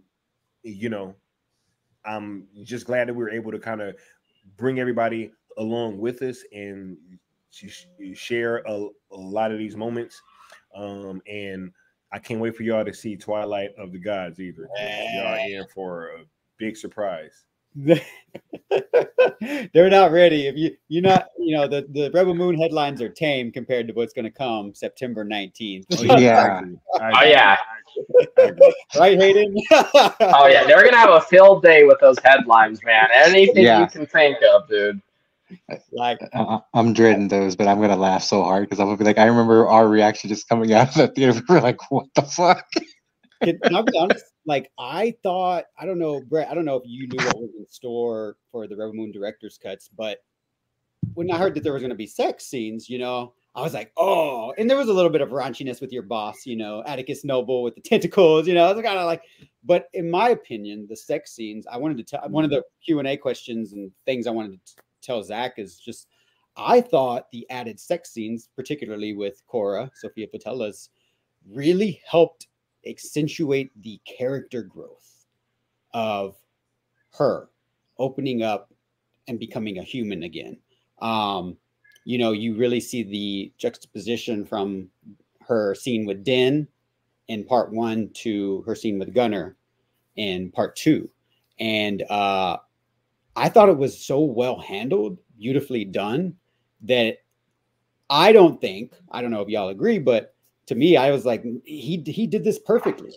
Like it, when I saw Twilight of the Gods, I was like, oh, there's going to be headlines. I can definitely see that. Yeah, Twilight of the Gods was like way raunchier than the freaking the Rebel Moon somehow. Animation, right? You can get away. I think for Rebel Moon, the director's cut, it's perfect. Yeah. Does that make sense? Yeah. Because for me, it wasn't just there just to be there. I thought it makes a great director's cut. Right. And you, in my opinion, you feel the humanness of Cora by those scenes. Right. And I think his choice to go as far that he did on everything, as far as how much time he wanted to spend on it, how much he wanted to see. It's just, I think it's perfect. Everything was perfect for a director. Yeah. And that's what Zach just continues. Like he's continuing what he always does, right? Yep. Like we as Zack Snyder fans know, that's we're gonna get the meat basically by the Snyderverse version of us. Yeah, exactly. Yeah, literally. You're gonna get the meat, all right. Snyder steak. How about that? that better or worse? But South Cali guy, I don't think you talked about how was your experience watching Zack Snyder's Justice League Justice is Great. Oh yeah, I mean that was. Oh, That- wait. that was awesome. I got one thing for South Cali, real quick. South Cali, who did that for you, bro? Oh man, of course, that was Netflix. Who did that for you, South Cali? Netflix. Hey, I just want that part to be clear, bro. All right. Of course, yeah, yeah. I just first of all, like to piggyback off of what Sky is saying over here. Yeah, I mean, I wanted so badly, and I still want to see it in IMAX because that's how I feel it should be seen. But I'll take any way I can get it to see it on the big screen. So I mean, the fact that it was not WB but Netflix that made this happen, I'm forever grateful. Like you made a DC fans for the most part dream come true. I got to see it on the big screen.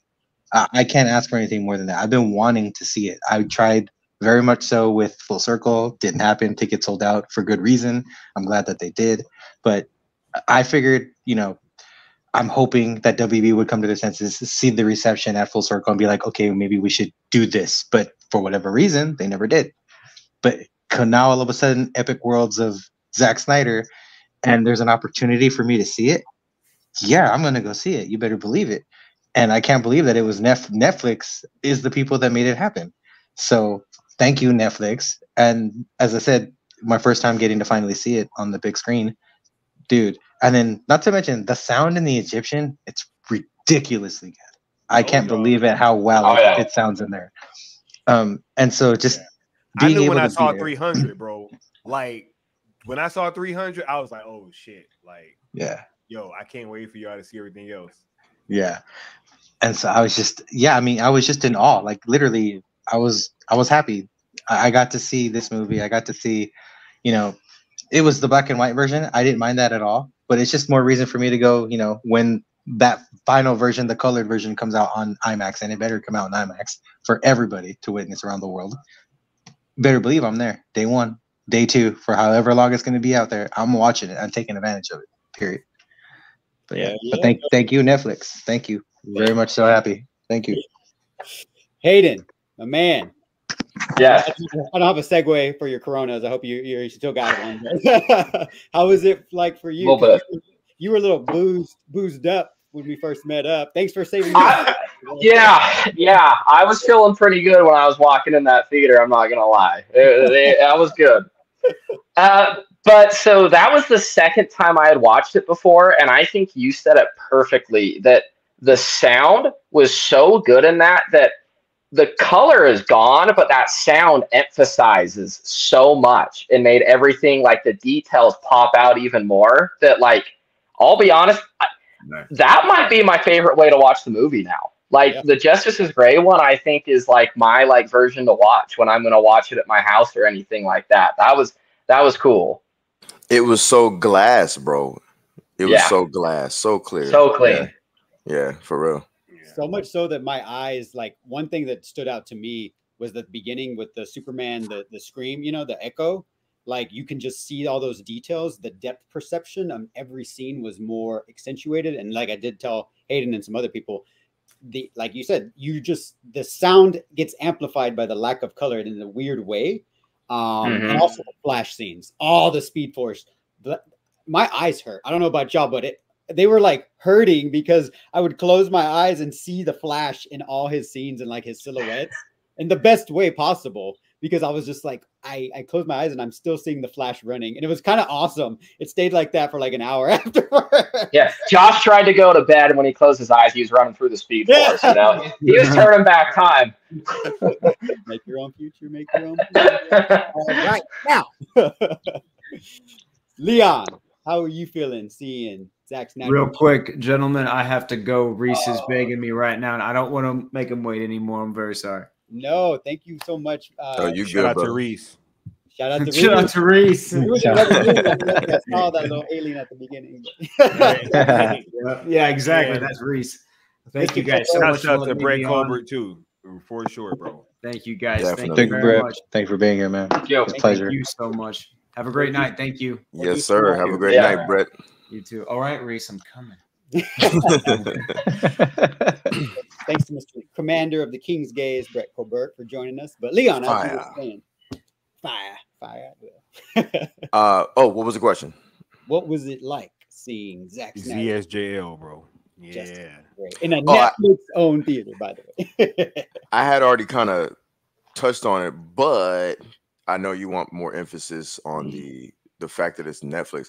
Man, that makes the difference. That is the difference right there, is because they could have easily been like, all right, we can give you permission to screen this, right? But it has to be an IMAX over here in this street here, near Shitfuck Studios. You know what I mean? Like it has to be over across the street with the Shitfucks. But no, the Shitfucks granted access to the film, and they let a studio who cares put it in their theater, the Egyptian Netflix. So that was dope, man. Like, me and Sky, you already know Sky was talking about this ad nauseum. Me and this brother that was the point we were hammering home, like, just to each other as if we're on stream. Because every time he and I talk to each other, we're like, we go in, we go deep, you know what I'm saying? Pause. And it was just crazy how when you're there, it stamps home like, yo, this is actually happening in a Netflix theater. And for me, it was literally my first time seeing this. You know what I'm saying? The black and white version. And the whole eye hurt thing, I had moments where I was getting watery eyed, not from like emotion, but I was like, good Lord, this is so clear. Yes. That my mind, I don't know if my mind needs to adjust. It's like an astronaut in space having to adjust to space. You know what I'm saying? Like, I pulled out this handkerchief that I had with me the entire time, and I just kept wiping my eyes. I was just like, I can't wait to watch this again. You know what I'm saying? Because I want to see if I see the same details. But what I will ask, the powers that be watching, if they are, and they probably are, put it out again, man. I need to see this again. Yeah, I'm telling you. Yep. Anywhere on the planet that's not hyper cold, you know what I'm saying? I'm showing up. Y'all know me. I'm Bondian. I'm Bruce Wayne with it. I will pop up anywhere. You dig? Aiden gets it. You feel me? I get it. So, I get it. Yeah, for sure, man. Like, I'm popping up. So that was and pretty much a lot of things I'm saying now is what I was thinking to myself as I'm watching. I'm like, yo, I gotta watch this again in theaters. You know what I'm saying? And I'm hoping the Egyptian hosts it again. Oh, I think this was like, I don't know. I think this is kind of just like a precursor, right? I was about to say like an audition almost. Man. Yeah, just kind of feeling it out, seeing how their turnout was. And I want to ask y'all a question because my experience was crazy. Obviously Full Circle was amazing. But as I was watching the Justice is Gray version, we all know that this is kind of Zack's, his favorite version because he lived with it for so long during all the uncertainty, during all these fake narratives about, it not basically, yes, it wasn't technically finished, but it was the cut was pretty much, there.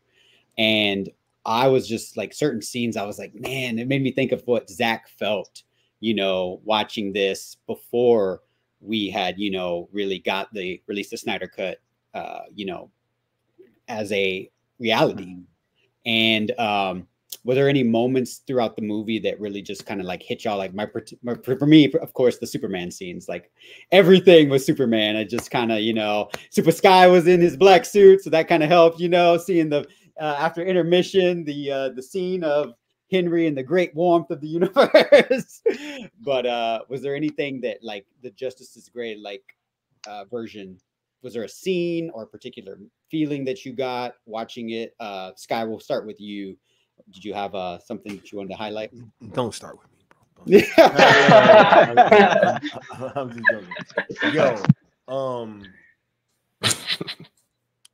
Justice is Gray is so fire, yo. I think it adds a lot to that film. And when I was watching it, rather, I think that the cyborg scene, with the single mom, that really hit a lot harder Meepy Mod. I don't know why. But it definitely did. And just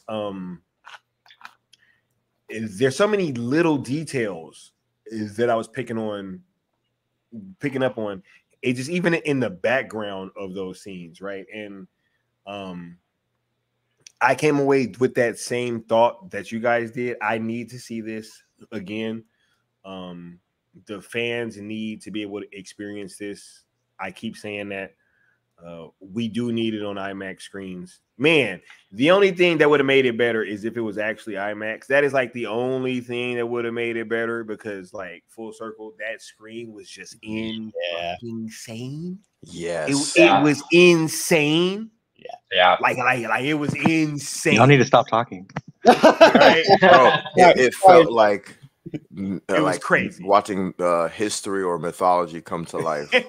I'm not kidding. I was like, good God, what am I watching? Yeah. Yeah. Like it felt like what I think it must feel like being in that new sphere in Las Vegas. That's almost what it felt like, because it was just like the entire wall. Like the whole wall, bro, was just ZSJL. It was like the craziest shit ever. But getting Justice is Gray in that theater with that sound system, and just it being there, period. Damn what version it is. The fact that they got that there at all is a triumph, and it should definitely be celebrated.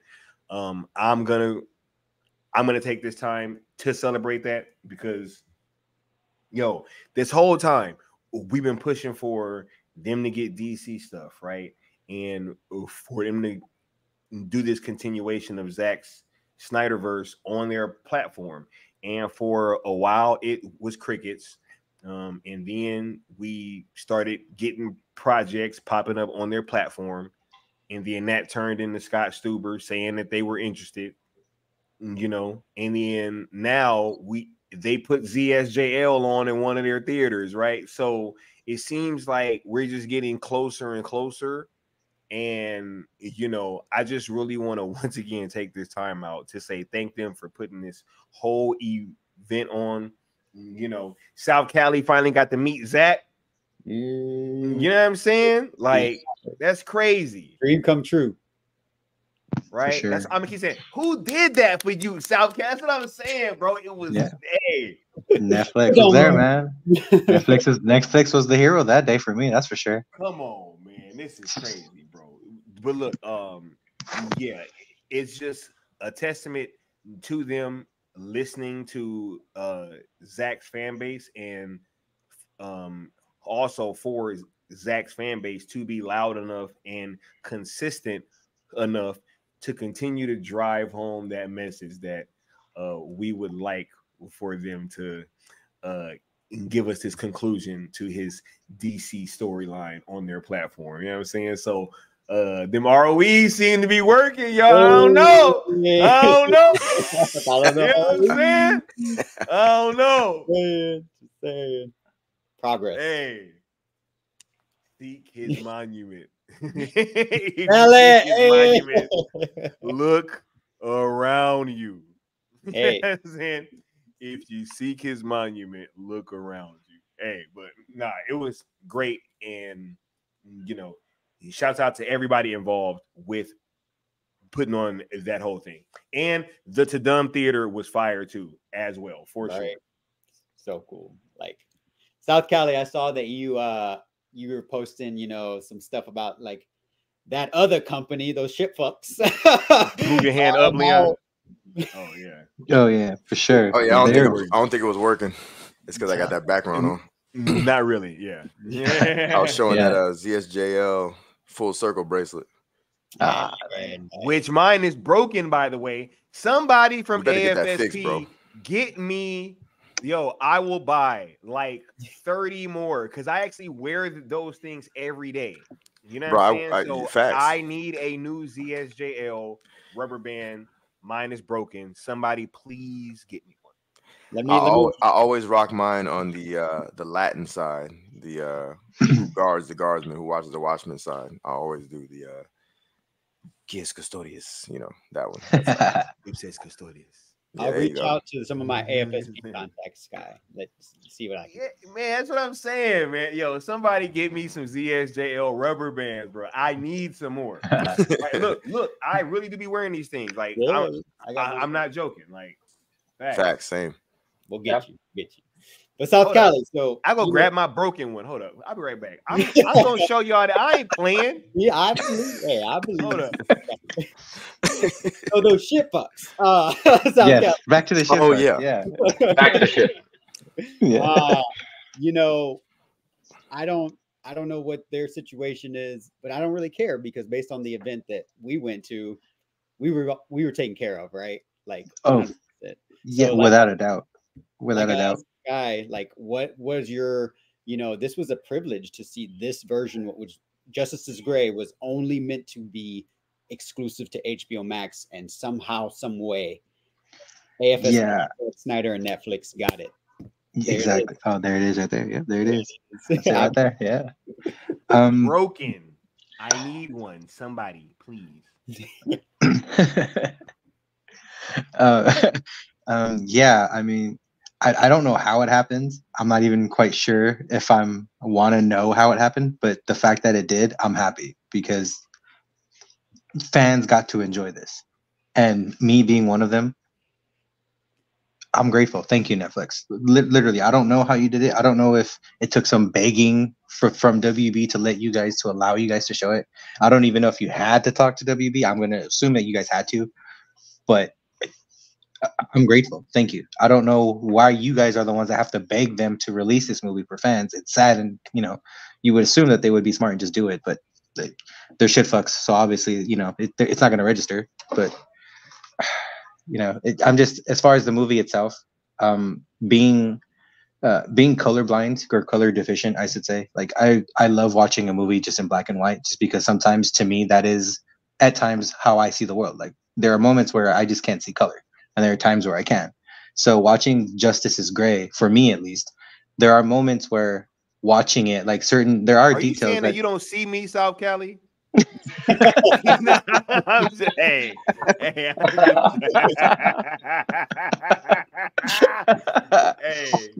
love y'all, man. Hey. Oh man, no, it's just no, it's just one of those things for me. You know, when I watch something in color, for example, it's a lot harder for me to distinguish colors. So when something's really colorful, a lot of the times I don't even see the proper color that I'm supposed to be seeing. So for example, when I watch Justice is Gray, it's typically just black and white. It's so much easier, and things pop for me that way. And when I watch Logan, black and white all day long, you just sometimes for me, it's like the preferred way. So watching just at least this version on the big screen, I'm very grateful because I've seen it so many times on a TV in 4K, but there are still some things that I won't pick up. Seeing this version on the big screen, it was blown up and it just looks so damn beautiful, and it sounded amazing in that theater.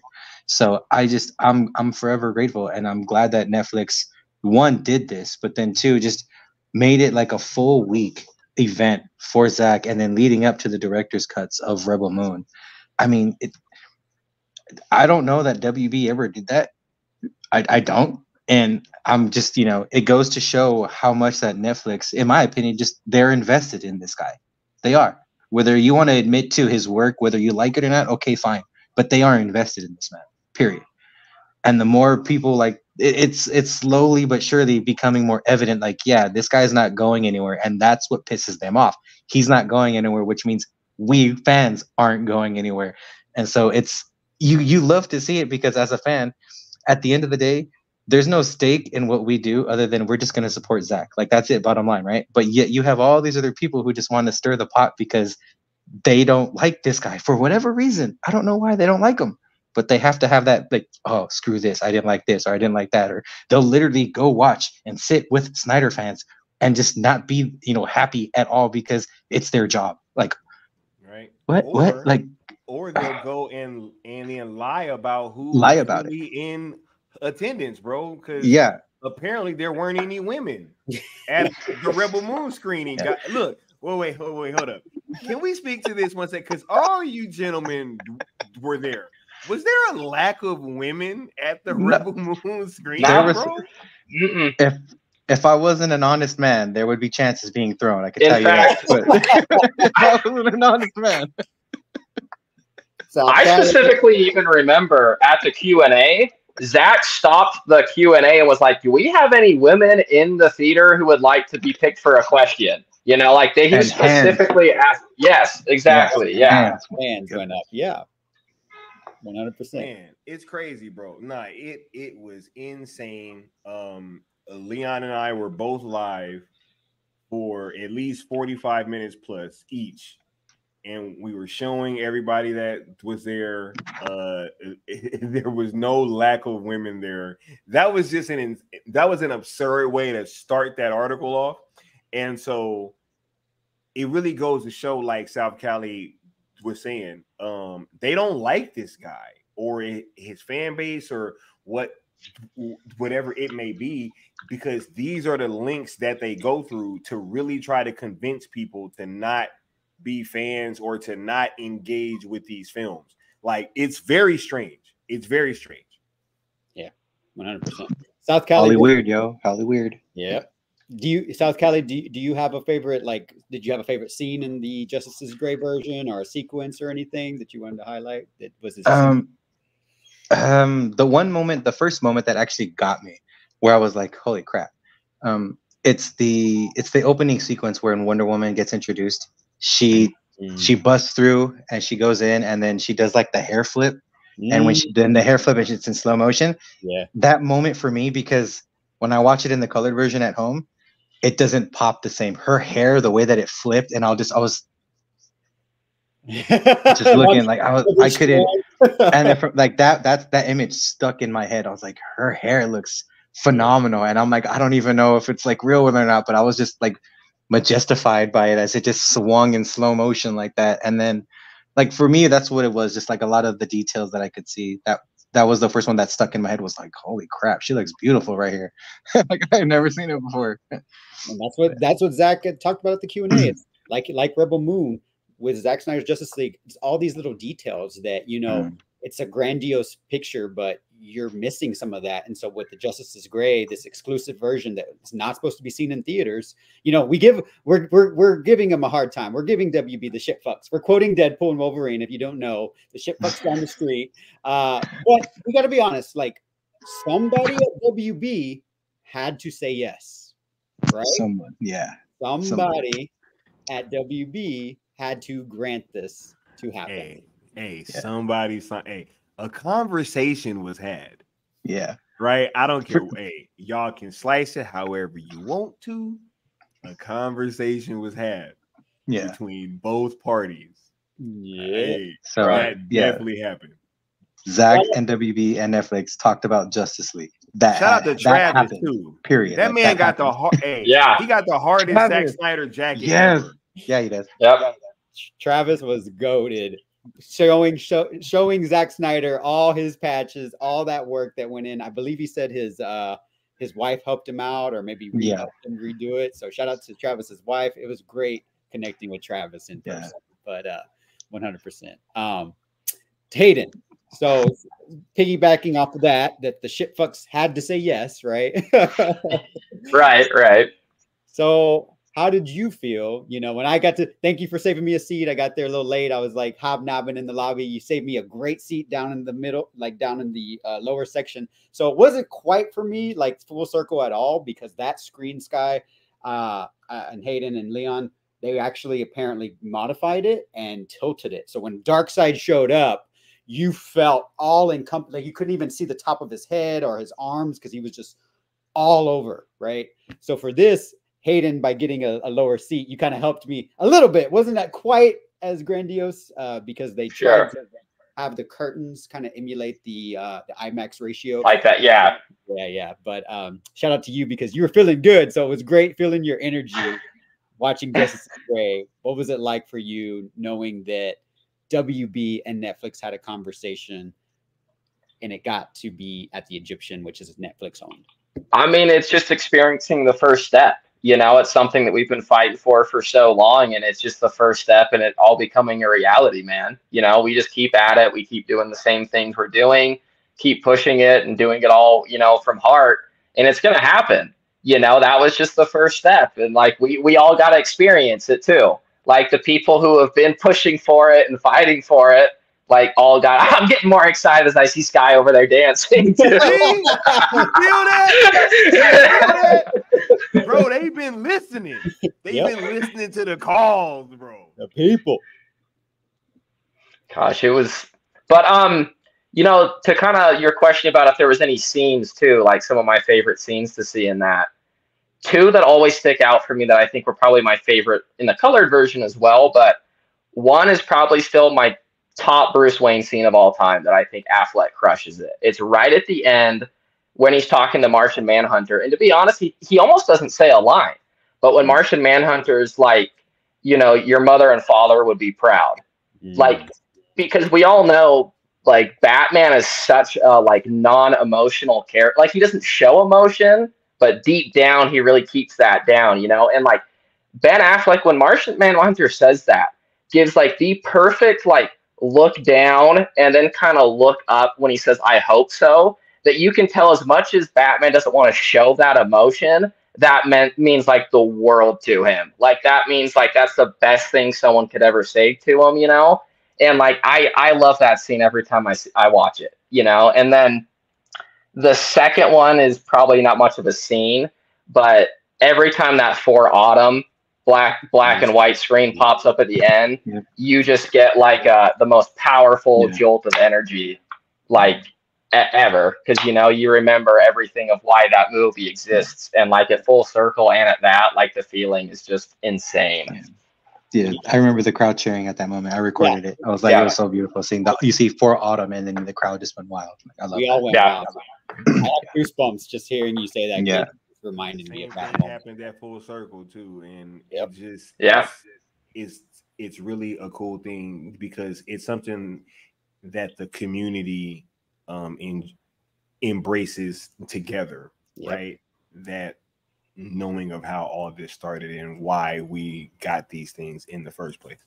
And that's what we want to highlight is that, you know, this wasn't supposed to happen. This shared experience that we all had. And now for me, this memory that I'm never going to forget, boy, it's watching it all with the pleasure of watching it all with all you gentlemen. Like, thank y'all for being there because your energy all helped us experience that. Like our energy was shared in that moment. And I think our passion was shown by that eruption of applause and cheers when the For Autumn came out. But and shout out to Hayden.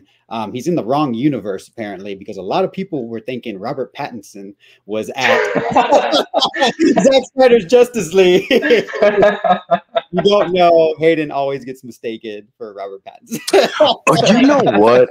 I could not put my finger on it, but I was like, this man looks like somebody. And I'm just it's RP. That's crazy. And here's the thing: my boy was dressed sleek, so people bought into it. Like he was dressed, he was dressed on point.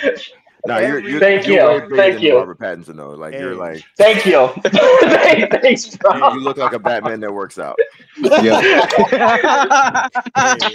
This is my favorite part of the stream right here. This is the best part. Bro, you need another everywhere that he was going, I just kept hearing something. I was like, bro, if only I had that like drippy hair, you know, getting that mood look. Just I don't think Hayden would yell at his outfit though. Yeah, definitely not after he just got blown up. Facts. Right? Not after he got blown up. Shout out to Hayden for being awesome, man. It's been such a pleasure. Thank you, everyone. Yeah.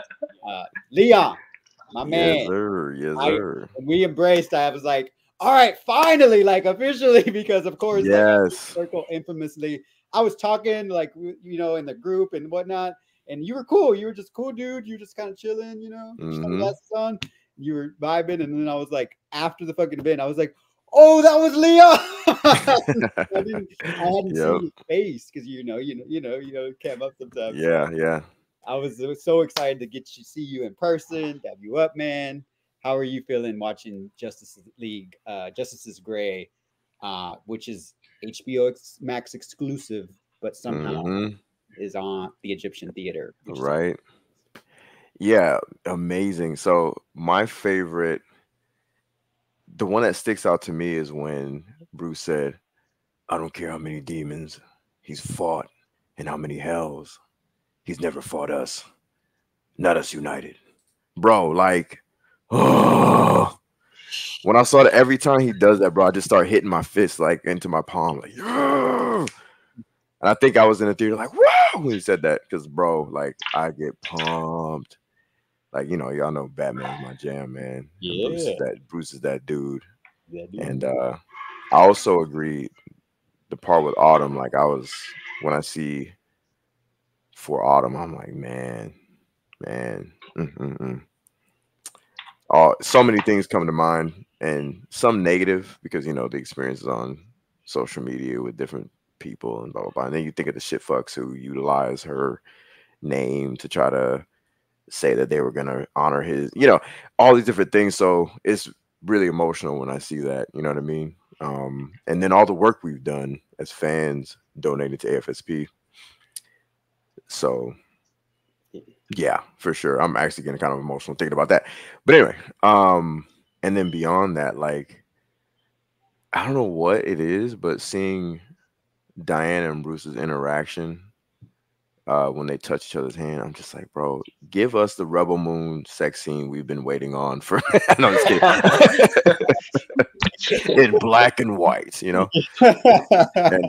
And like Sky said when he watched Twilight of the Gods, canon, give us a canon scene of Batman and Wonder Woman. No, let me stop.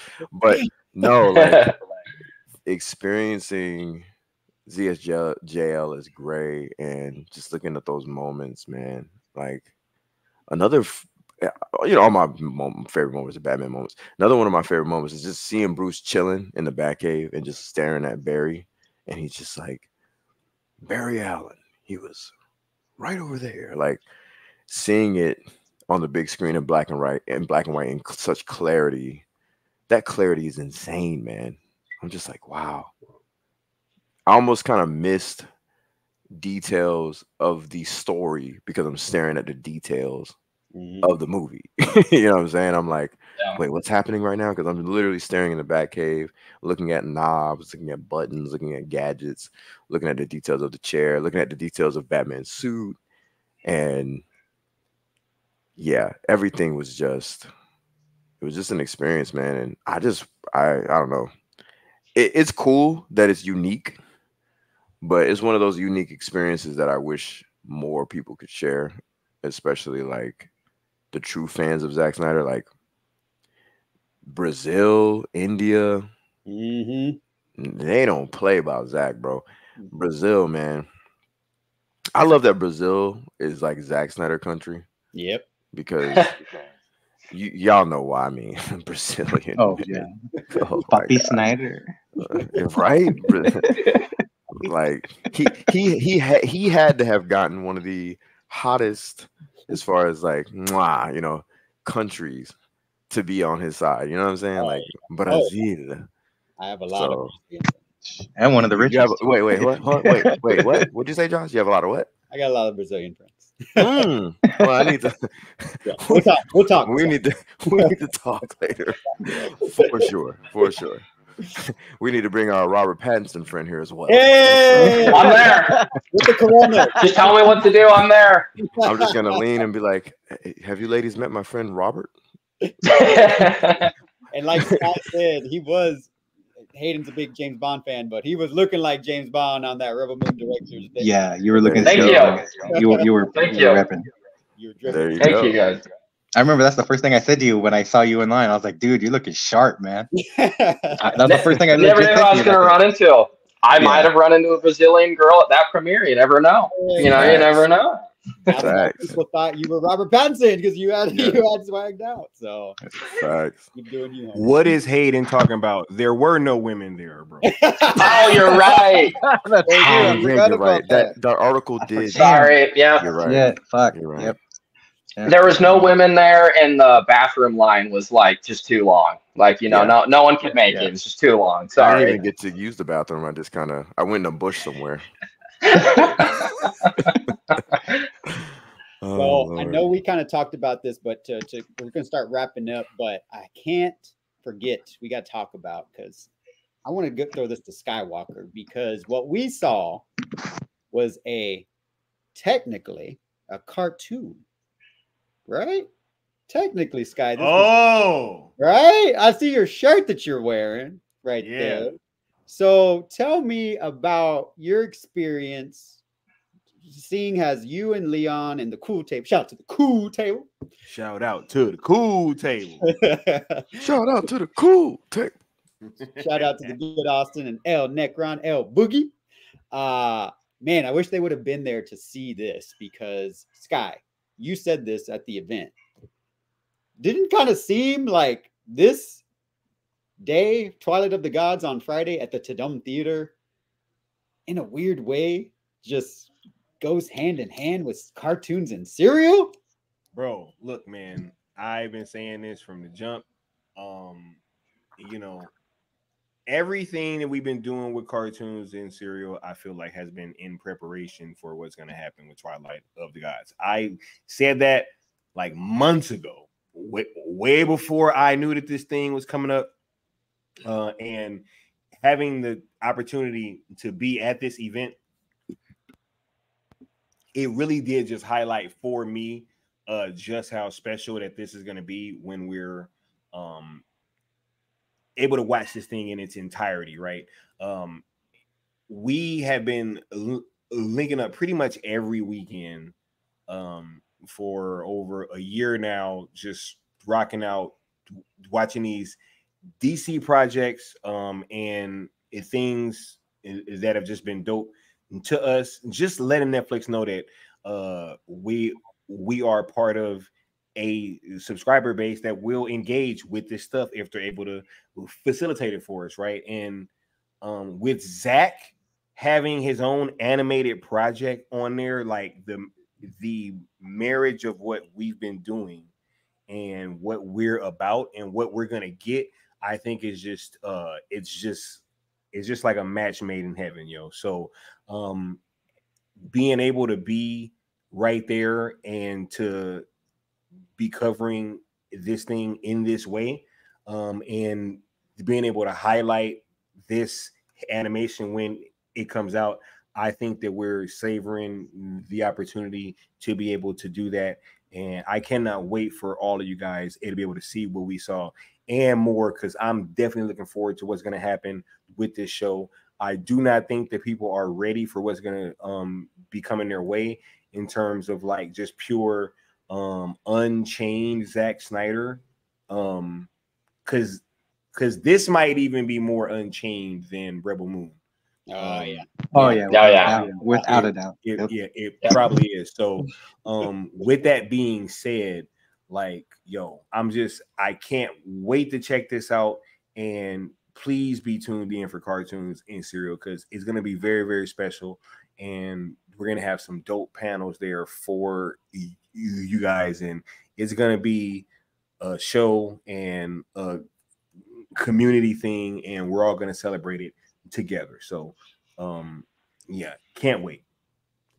Thanks, homie. Yeah, I just thought it was so awesome and thank you to you and Leon for, like I said before last night on your stream, giving me the surprise of so Sky, we were chatting and he was like, "Oh, did you get that email?" And I was like, "Wait, what?" He's like, "Did you get I think I called you, right? Yeah, you were like, but yeah, your voice was so it was like got me worried. I was like, what? Hey, y'all, just for context, I was checking my email. I think I might have been on the phone with Leon or something, or I might have called him like right after. And I got the email saying, yo, that Twilight of the Gods is going to be a meet and greet. And I think I might have been on the phone with Leon. Yes, you were, because you had just talked about the Justice is Gray, I think. Yeah. And I was like, bro, we're gonna meet Zach on Friday, and then I was like, yo, I have to tell Josh, and so then that's why I called Josh, and yeah, I had to kind of. But you're downplaying it. You kind of had me. You were like, did you get the email? And I was thinking it was like, I was like, wait, what? And I was at the gym. So I was like, kind of like nervous, I had my blood pumping and I was nervous. I was sitting at the bench and I was like, wait. And then I was reading it out loud. RSVP, the Twilight of the Gods. You are going to get a meet and greet with Zack Snyder. Let's go. And I was so hyped at the gym. So I did an Instagram story like right after that. And I was like, yeah. So, and I was just so happy to be wearing a Zack Snyder Justice League shirt. Coincidence? I think not. I think not. So thank you to you and Leon for making that for me, because that was so great sharing that energy and that with you. And then, of course, that carried on in person. So your energy is always great, Sky. And I really appreciate you and Leon. Shouts out to Josh for pulling up. Yeah. Shouts out to Danger for pulling up. Shouts out to South Cali for pulling up. You know what I'm saying? Mm-hmm. Shouts out to Leon, Brown, everybody that pulled up. You know what I mean? Yeah. Travis. Shout out to Travis. Dude. I love that dude's jacket, man. Yes, his jacket. I love that bro's jacket, man. Matt Gross. He posted on his Vero account earlier today. He has his like Rebel Moon set up, like his merch that he's got collected. And I'm like, damn, like this was got the jacket. He's already got the Rebel Moon merch. I'm like, I got to step up my game, man. Like, for real. So, he showed that jacket is impressive, bro. Check out Vero account. He has a Zack Snyder Rebel Moon wall. Yeah, I'm assuming that's just the Rebel Moon section. Yeah, it's just Rebel Moon. So that's dope. Matthew Gross was the photographer who took that epic photo that Hayden was lobbying to hang in the Egyptian theater. Listen, I don't want to get anyone excited, but the Egyptian did like that tweet. I don't know what's gonna happen. Oh, that's what's I don't know, but we'll see. Might be up for auction here pretty soon. Who knows? It might be hung up in the lobby. He had a heavy duty photo lens with him, so who knows? But who knows? He was a great dude. Shout out to Chris Brown. I did send him the link. I don't think he's able to make it, but he's still on his way back. But everybody who was just there. Sarah, me and South Cali guy met Sarah in line. Other people that I don't know their names, but it was just epic at Twilight of the Gods, meeting people. South Cali, real quick, what was your general non-spoilery impressions of Twilight of the Gods? We kind of talked about it a little bit, but I was not ready for that. like I said, I told you guys I had no idea like what it was based on, and I still I asked you guys, I still don't know if what I saw was accurate, but I know what I saw and I'm not forgetting it because it's just how it looked amazing, but just just real quick, in terms of like the Norse mythology, it was pretty accurate. Like Jotunheim, Land of the Giants, like all that was pretty on point. So I was impressed.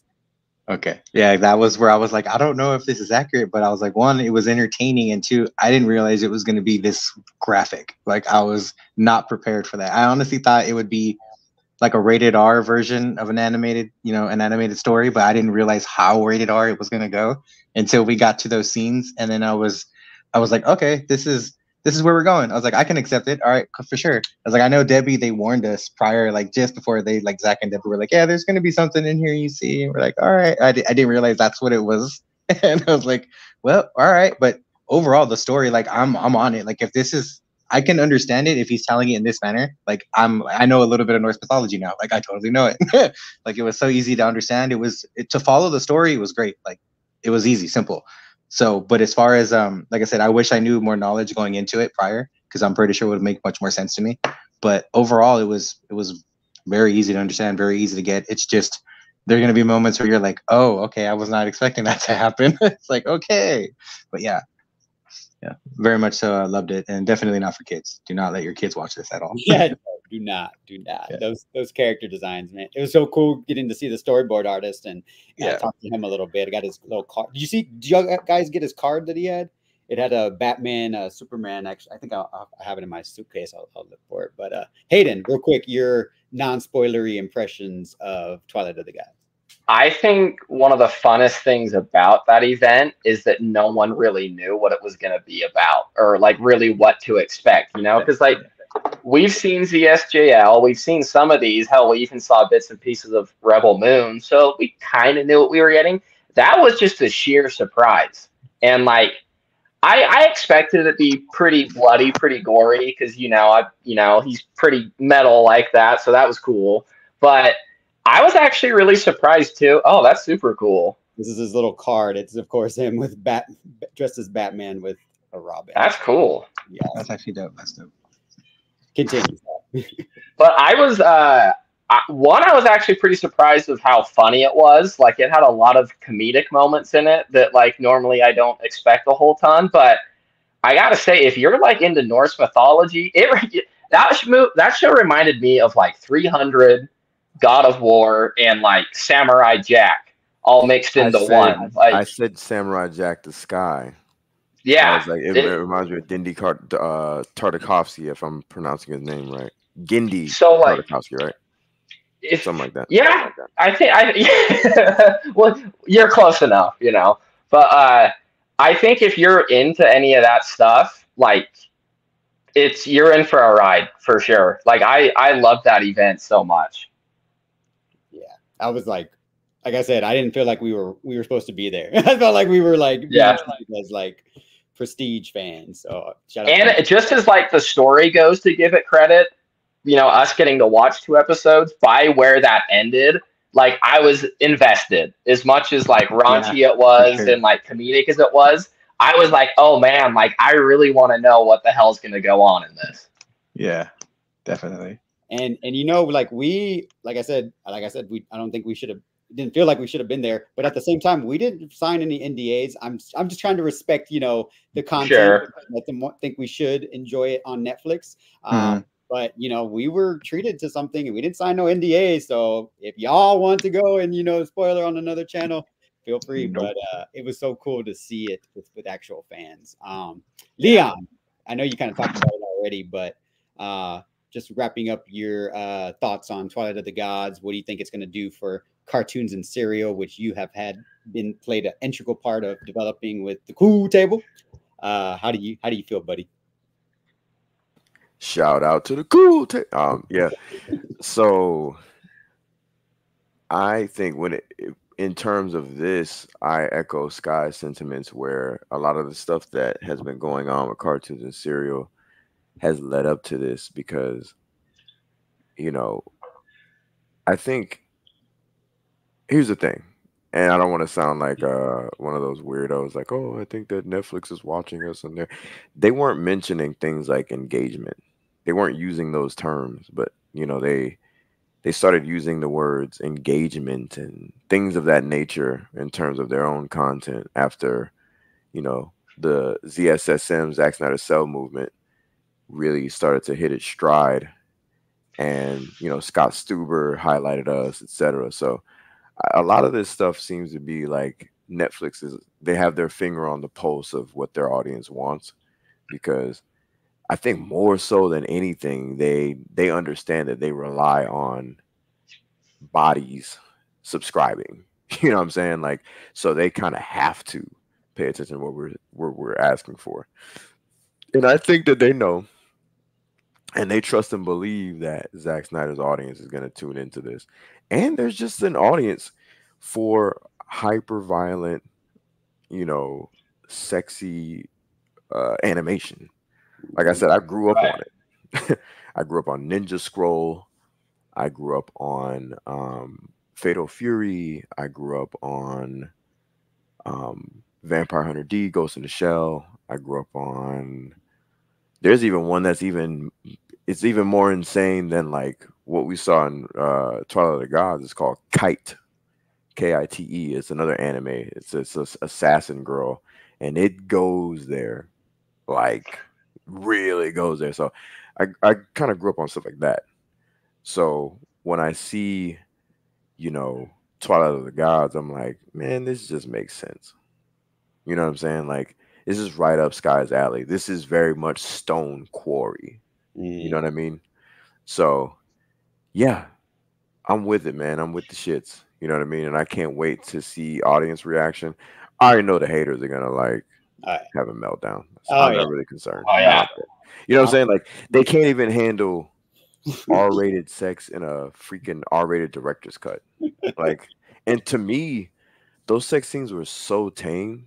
Yeah. Like compared to what I thought Zach was gonna do. I thought he was gonna go buck wild. Yeah. Compared to Um, Twilight of the Gods, yeah. Yeah. right. And my mind, I'm trying to wrap my head around like, and do I feel as though Twilight of the Gods was wild because it's a cartoon or because it was just wild? And then like I remember watching it and I was like, no, this isn't just because it's a cartoon. I think if this were in live action form, I'd be like, what? I'm seeing this. What? Like goes back to the horse joke, quote unquote. I'll leave it at that. The horse joke, you know. Nah. Like Yeah. when old girl says that, and Yeah. I thought like because Hayden highlighted the humor, I thought that was great. You know, like Yeah. to see and hear like she's like da da da da, blah blah blah, and then you see later on the joke come to fruition. I was like, that's gangster, man. That's gangster. I like that. I like that. That's gangster. How Zach's just not afraid to, you know, show the human form, as it were. You know what I mean? So I can't wait. And I can't wait for everybody to be watching cartoons and cereal and dropping their jaw like, what the what are we doing on Saturday morning? Yeah, for sure. And do not invite your children. Hell no. Nope. Not for kids. That's just bad parenting if you do that. Like good Austin said, I might have to pass on the cereal. I'm gonna have to replace it with something else because the Norse mythology does not abide by the rules that we have today. So it's gonna be all out, like Zack Snyder. So can't wait to see that on cartoons and cereal. So as we wrap up, I just want to go around real quick. I'm actually gonna give Skywalker the last word, so I switch people around. We're gonna start off with South Cali guy. Just your final thoughts on whatever you want to talk about. Rebel Moon director's cut, the Q&A, what you thought of that, what you thought of the entire weekend, how you're feeling right now as a fan of Zack Snyder. First of all, just thank you for having me, Josh. Thank you for just holding it down and having a place for fans like me to just actually talk about what really happened that weekend, not just having to read about it, because you can go online and find plenty of footage of this entire weekend, and it's going to be 10 times better than what was actually, typed up and put out there for the world to read about. But, just overall, getting to see Justice League, getting to see Twilight of the Gods, the first 2 episodes with, you guys, getting to have those experiences and share those experiences with you guys, people from all over the world, or at least, the US for sure, getting to be there. And in that moment, it felt like I was a fan again. Like it literally felt like we were a whole bunch of boys who grew up going to school together and we're going to go hang out together, going at this event, watching a movie. Like that's literally what it felt like. We were just a whole bunch of boys enjoying ourselves, the homies just kicking it. And being there, watching, the director's cuts, I'm still in shock. I'm still amazed about it. It's so beautiful to look at. I'm so glad that I own the books. I'm glad that we're literally witnessing the birth of something that's gonna probably change at least how we look at the sci-fi genre. Like you can go hard, you can push the envelope, you can give people that awe and oh wow factor. That's something that I think this genre has been missing, because we've been constantly fed Star Wars, and we've been constantly fed all these other not necessarily copy and paste, but they're kind of all the same. Rebel Moon just feels so different, especially the director's cuts. They feel something completely different, something unique to the genre, in my personal opinion. So I'm forever grateful that I got the opportunity to see what I saw, and I'm glad that it was Netflix, because Netflix is doing everything they can, at least in my opinion. It looks like they are, when it comes to showing Zach that, hey, we're not the shit fucks from down the street. We are literally trying to show you hey, we care about you. We care about your fans. Allow us to show you that we care. And I'm a product of literally that. We all were there for that. We enjoyed it. We had fun. We drank. We got to talk to Zach. He was just one of the guys. That's literally what it felt like. It felt like dude's night out at the bar, at the club. That's what it kind of felt like. And so poster.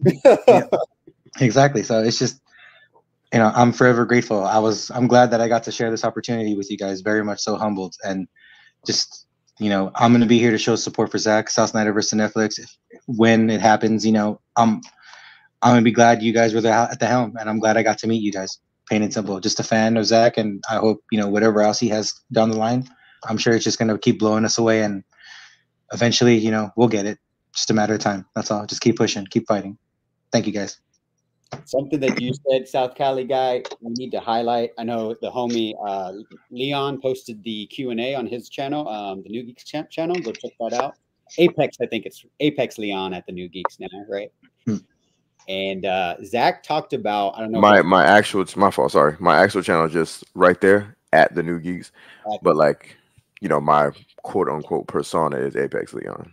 But yeah, you can just look it up at the New Geeks right there.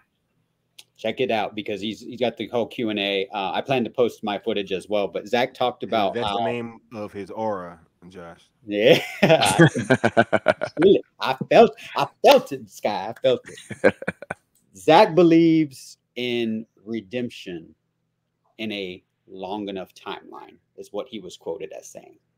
So he's talking about Rebel Moon, like that moderator was asking him about something, South Cali, but he talked, I don't know if you caught that moment, but I kind of like had an out-of-body experience where I was like, I see what you were doing, Zack. I see what you're doing. Because he's like, oh, like, I don't always believe in the happy ending, but I do actually. And a long enough timeline, he's very specific. If you go back and watch the footage on Leon's channel, or I'll post it soon too. But he says on a long enough timeline, I do believe. Yep. It's the Campbellian experience. Yep, exactly, Leon. And in my opinion, he was answering a question about the structure of Rebel Moon and Issa and all that. But he's also talking. He knows what he's doing. He's talking. This movie was a celebration of us. I believe that's my own theory. It is us standing our ground, being the rebels, and going off the beaten path that we're not supposed to go on, which is over here with Netflix. So I really loved what you said, South Cali guy, and it was a pleasure getting to meet you and reconnect once again. This was our second time in person, but sorry I missed you at Full Circle. I know you said you saw me, and I was like, oh, I was hungover on ZSJ. I went out with my friend, and I was like, oh shit, I gotta rally for Zack, but I did. So thanks for coming, homie. Hayden, my man. Like I said, the Robert Pattinson. Sorry. Thank you. Same question. How'd you feel about those Brazilians? Don't stand a chance, Hayden. Yeah. Nope. I'm feeling great after this stream. I feel my confidence is great. Hey, do more content, man. You got a great platform. You got an Amazonian working out at your gym, bro. You should be. That's true. That is very true. You're connected with Zack, but how did you feel about the event, the entire weekend? Final thoughts on? I said this earlier, and I think it really rings true for me that I don't think a better group of people could have been picked and gotten the opportunity to attend this event. Because if there's one thing that really sticks out for me is that we were all so supportive of one another that, I really wish, I'd recommend that if you're like a huge Snyder fan if you get the chance to really go attend one of these, get out of just the online, social media aspect of it, get out of all of that and go experience one of these in real life, because you get to connect with real people. You get to form these relationships, and that's where you really get to see the reality of, how these fans are in real life, how we treat each other, how we really support each other. Anytime someone needed a photo, like anytime I needed help, Josh or South Cali was right there. They were ready to go. They were happy to help anyone out, anyone in the group, if they needed anything. I just think there's a lot of love and support that goes on in this fandom that sometimes can get a little drowned out if you just stick to fully just sitting there listening to all the BS online, So I really would recommend that if you're really a diehard fan, like really try to make it out to one of these and like see what, a good group of Snyder fans, and when they're all together, like what these experiences could be like. Because this was just a surreal, like awesome experience from everything you get to see with Zach, and of course seeing the movies, but just like interacting with like real, genuine, like heartfelt fans is something that's just like you can't take for granted because it's just so awesome. So all of you, you know, I got to see Josh again for the second time. And, you know, you three I met for the first time, and I just can't thank you guys enough. Like, it was such an awesome, fun experience, and I just can't wait till the next time. You got a shout out from Trav, who actually met you in Vegas. Your second. Oh, my, yes, yes. Travis is a class act, man. Like, let me tell you, we ran into each other at a early theater premiere for the part 2 of Rebel Moon. Dude, we're sitting there in line for Twilight of the Gods. Like, no hesitation, he comes up and was like, "What's up, dude? How's it going? Do you remember me?" Like, everything like that. And then, like, my selfish ass, you know, come the Rebel Moon premiere, I'm out there trying to get pictures and, you know, everything I can to live in the moment. And he's like, "Dude, have you seen your seat yet?" And I was like, "I think it's open seating." Yeah. Right? He's like, "No, I saved you a seat." And I was row. like, he literally got like the whole row for all of us, dude. yeah, like Travis, all dude. lined up, all saved. Yeah. And I was like I almost wanted to cry. Like, Yeah. it was so nice. Shout out to Travis, man, MVP over here. Legit, yeah. I might have to dub Travis the MVP of SnyderCon 2024. No, legit, yeah. He's awesome. Thanks, Him Hayden. and Chris Brown as well. Chris Brown was an amazing guy, great guy. His story getting there for sure. That's a Snyder fan right there. Die-hard Snyder fan right there. He did just text me, and he's just now getting home. His wife had to end up picking him up. He made it home safely, but he's exhausted, obviously. So he says, "Sorry, can't be on the panel, but hey, there's going to be plenty more, Chris Brown." But shout out to you, Henry, for being awesome. And shout out to you, Hayden. Thanks for all that you did. Yeah, thank you. Symbiotic, right? Leon, Batman. In the way.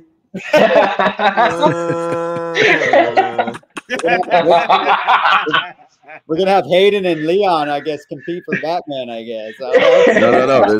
There's alternate universe takes. Yeah. Yeah, that's right. Yeah. You know, there you go. Final thoughts, Mr. Leon. How are you feeling about the Q&A, the Red Moon Q&A, the event, the culmination that all you got to experience out in Cali, your second home, as you dubbed it? Like, absolutely. How you feeling, man? Shout out to San Diego. You know what I'm saying? Those my old stomping grounds. And also, just to piggyback off of the Batman quips, the Brazilians don't stand a chance if we come together, brother. They don't stand a chance. But anyway,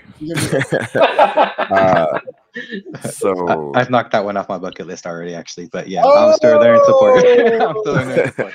Oh, going to Brazil? Well, no, I mean, you could say that.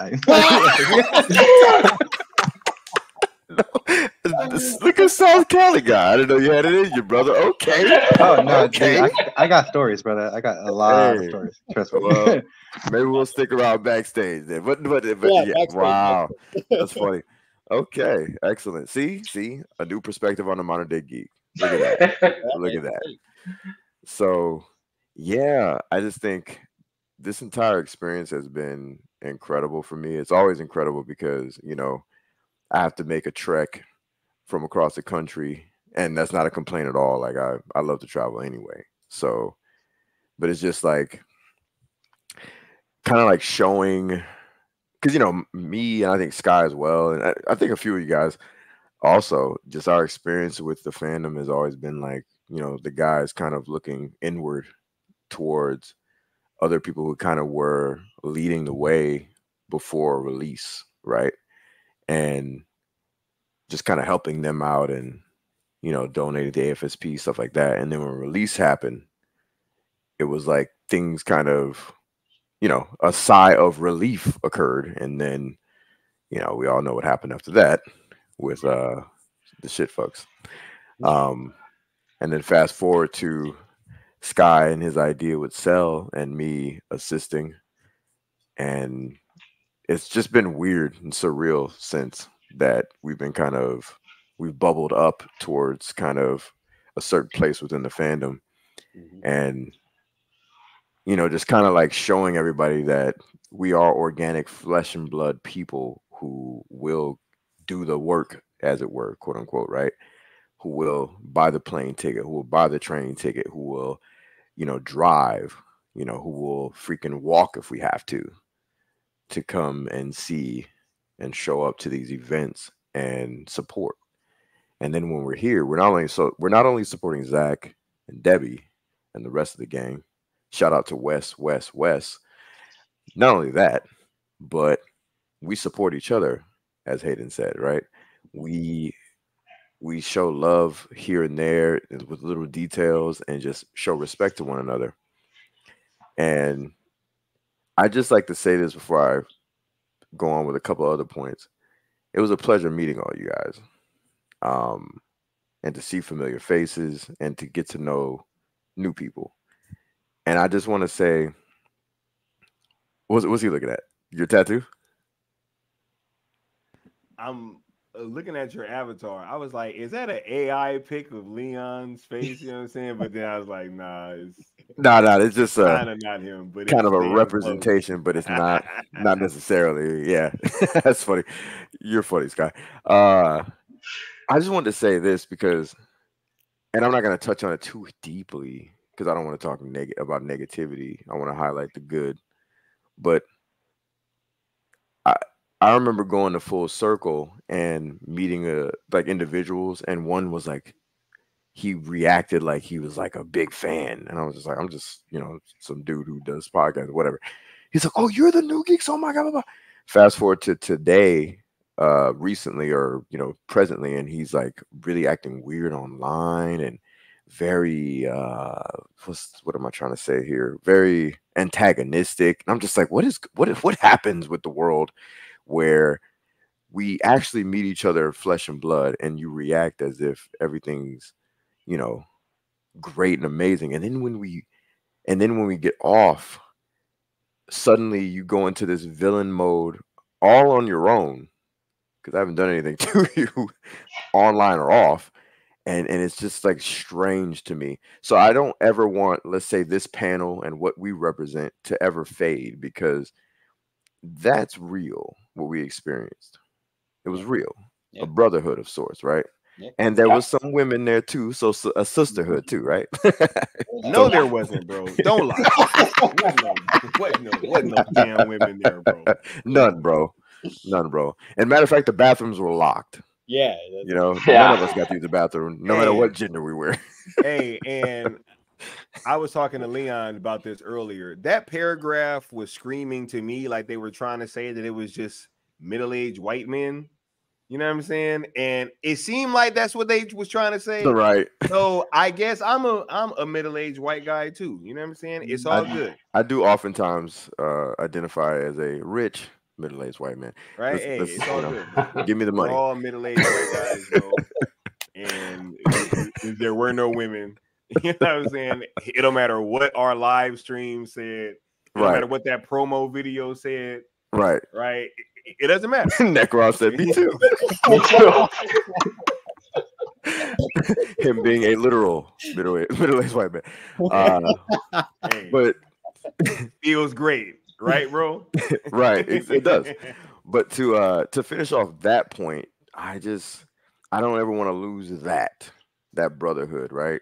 Because that shit was dope, bro. You know what I'm saying? Like, so let's always support one another. You know what I'm saying? No matter what we do, no matter how we can, like, try to support one another, on and offline. You know what I'm saying?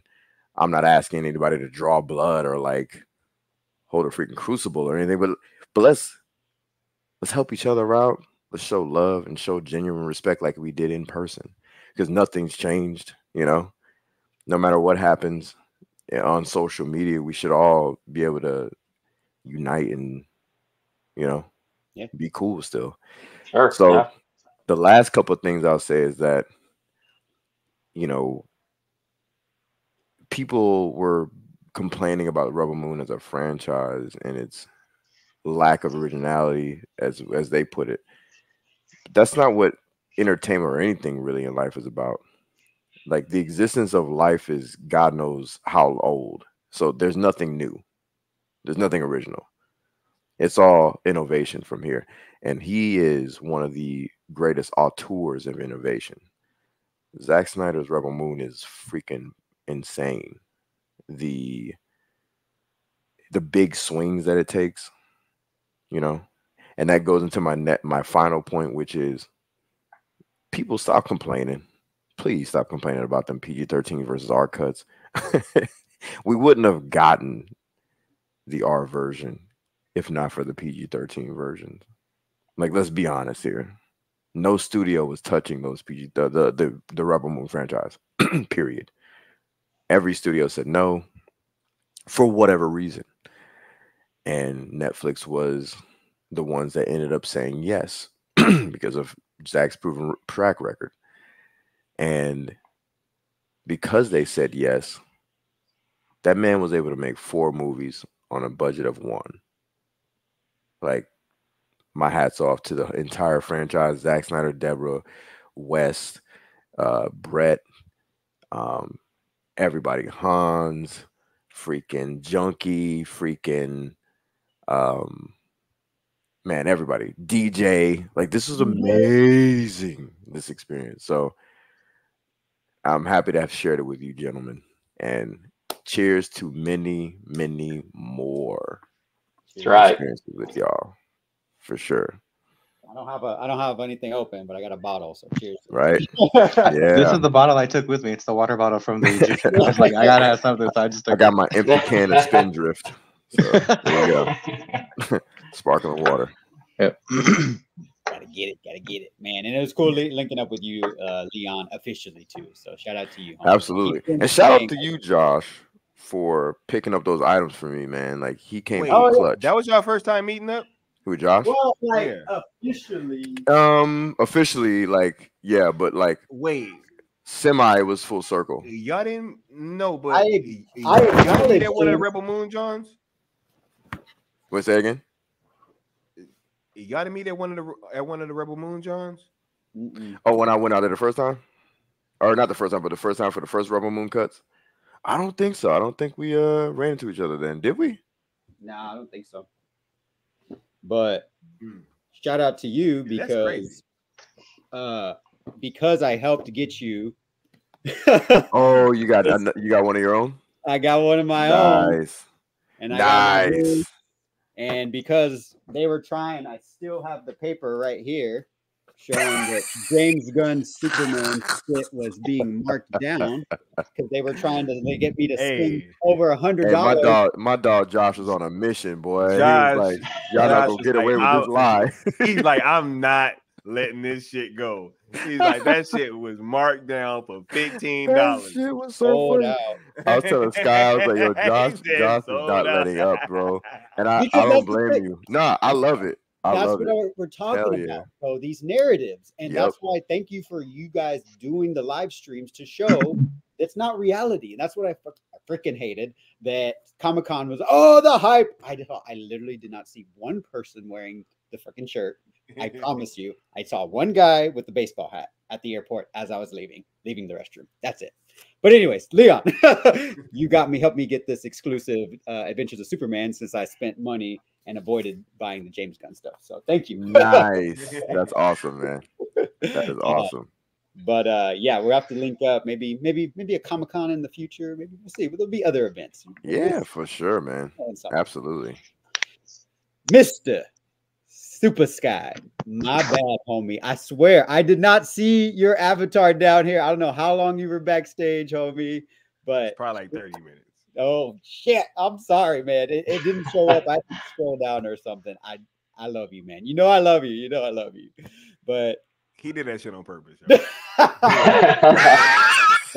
He's like, let the boy watch. He has to learn. Right? Sky's got all this Rebel Moon coverage. It's my time. Right. It's my time. Yeah, my No, time. homie. Yeah. You know, I had to this whole journey, you know, I had to make sure you were in the building, right? So we had tickets and we kind of were getting quiet a little bit because we had to make sure that the homie was in there. And I was so great to see that you got to go through the most events out of everyone. You covered the shit for us because you're you're breaking up these narratives, right? And by you going to, you're just a fan, right? But by you having video and having these interactions and being with the fans, you're helping, have the receipts. And you know that I love receipts, right? So that's why I always take pictures and stuff, because the same reason, right? I have tons of photos. I haven't been able to post anything. I'm still posting from Comic-Con, so it's gonna be a minute, but I posted some stuff on Twitter. And man, seeing you, I kind of was giving you a hint when we spoke, and I was like, I hope to see Super Sky at ZSJL Day, and seeing you deliver, man, at intermission. Because at first I saw you and I was like, okay, he's got the Under Armour on, I think. So you pulled it out the suit, and it just kind of made my entire weekend by seeing you in the black suit from Full Circle, man. But how did you feel with the Rebel Moon event? Everything, you were the last person to join. Just anything you want to say to kind of wrap up this entire epic Worlds of Zack Snyder discussion? Yeah, honestly, as I sit here and think, I can boil like the whole week down into this one phrase: there weren't any women at the Rebel. Yeah, it was awesome. No.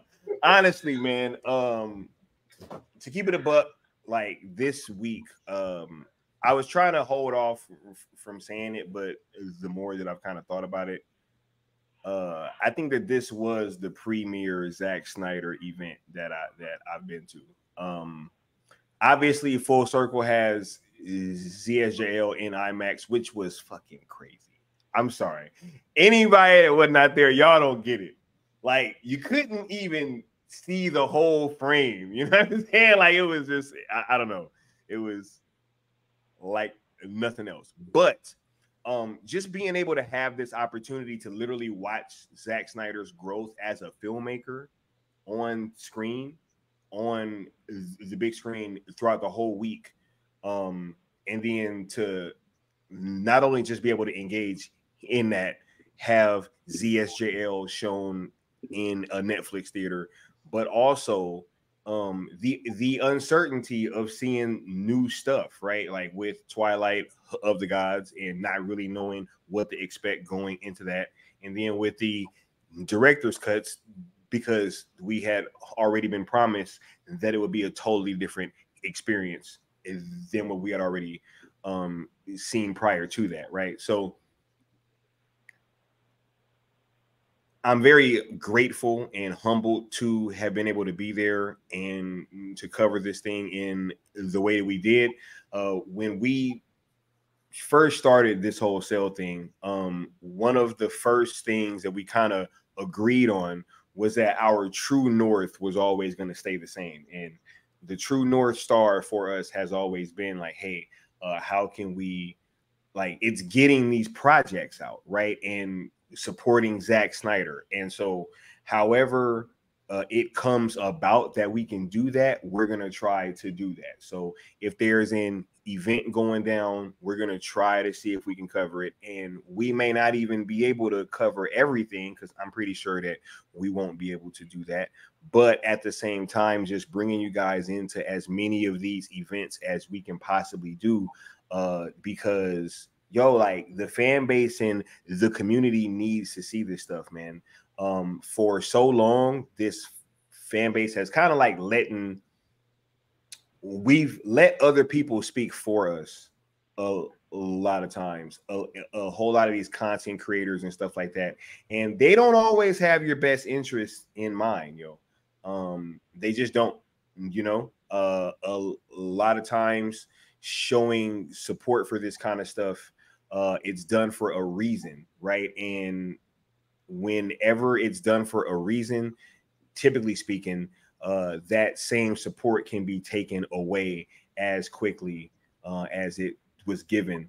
And we've just seen a lot of that these past year and a half, especially, right? Ever since Sale has kind of come into fruition. So I think that it's become more important than ever that the fans have some kind of representation at these events, right? Because just in life, period, if you are not physically at an event, you are always susceptible to having somebody tell you what was going on or what happened, and you're kind of just at their mercy, right? And I think that we really showed that with that variety article, right? Like, I mean, that was egregious. And the first thing that you read is about how there's no women there and all that stuff about the bathroom line. And it kind of just invalidated the whole thing for me when you start lying right off the jump. So, when you aren't at these types of, and just imagine if we didn't go live and we didn't have any like photo evidence, right, of all these things that we were saying.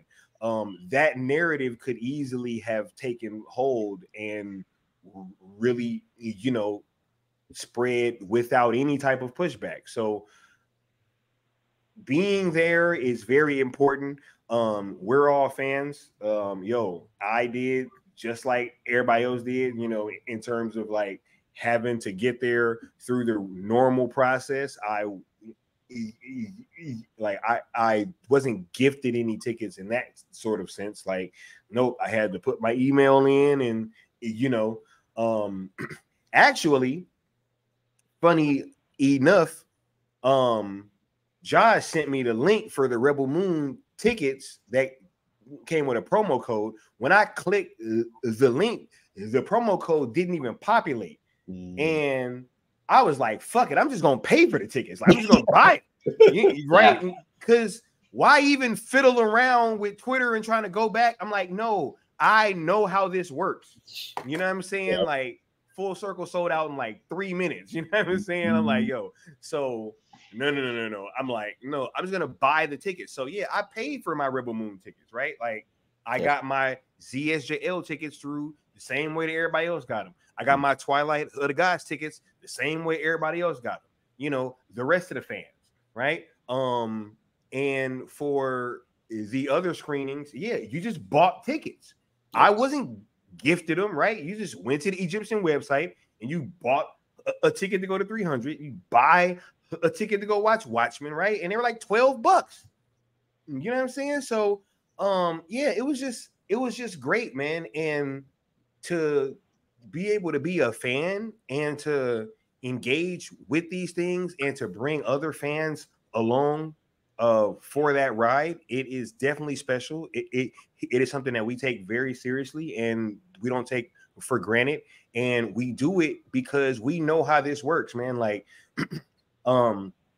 I always kind of point back with Leon. I'm like, bro, like, God forbid we don't go to Full Circle.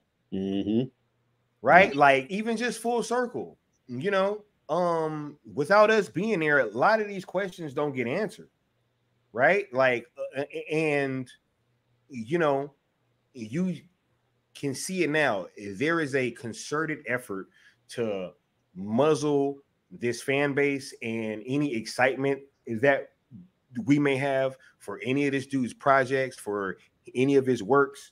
It is very clear what we are fighting. That Variety article made it clear enough to me what the hell is going on. So I just want to tell everybody to be vigilant and to just continue to support whatever it is that you love. And hey, if you get a chance, pop up to one of these events.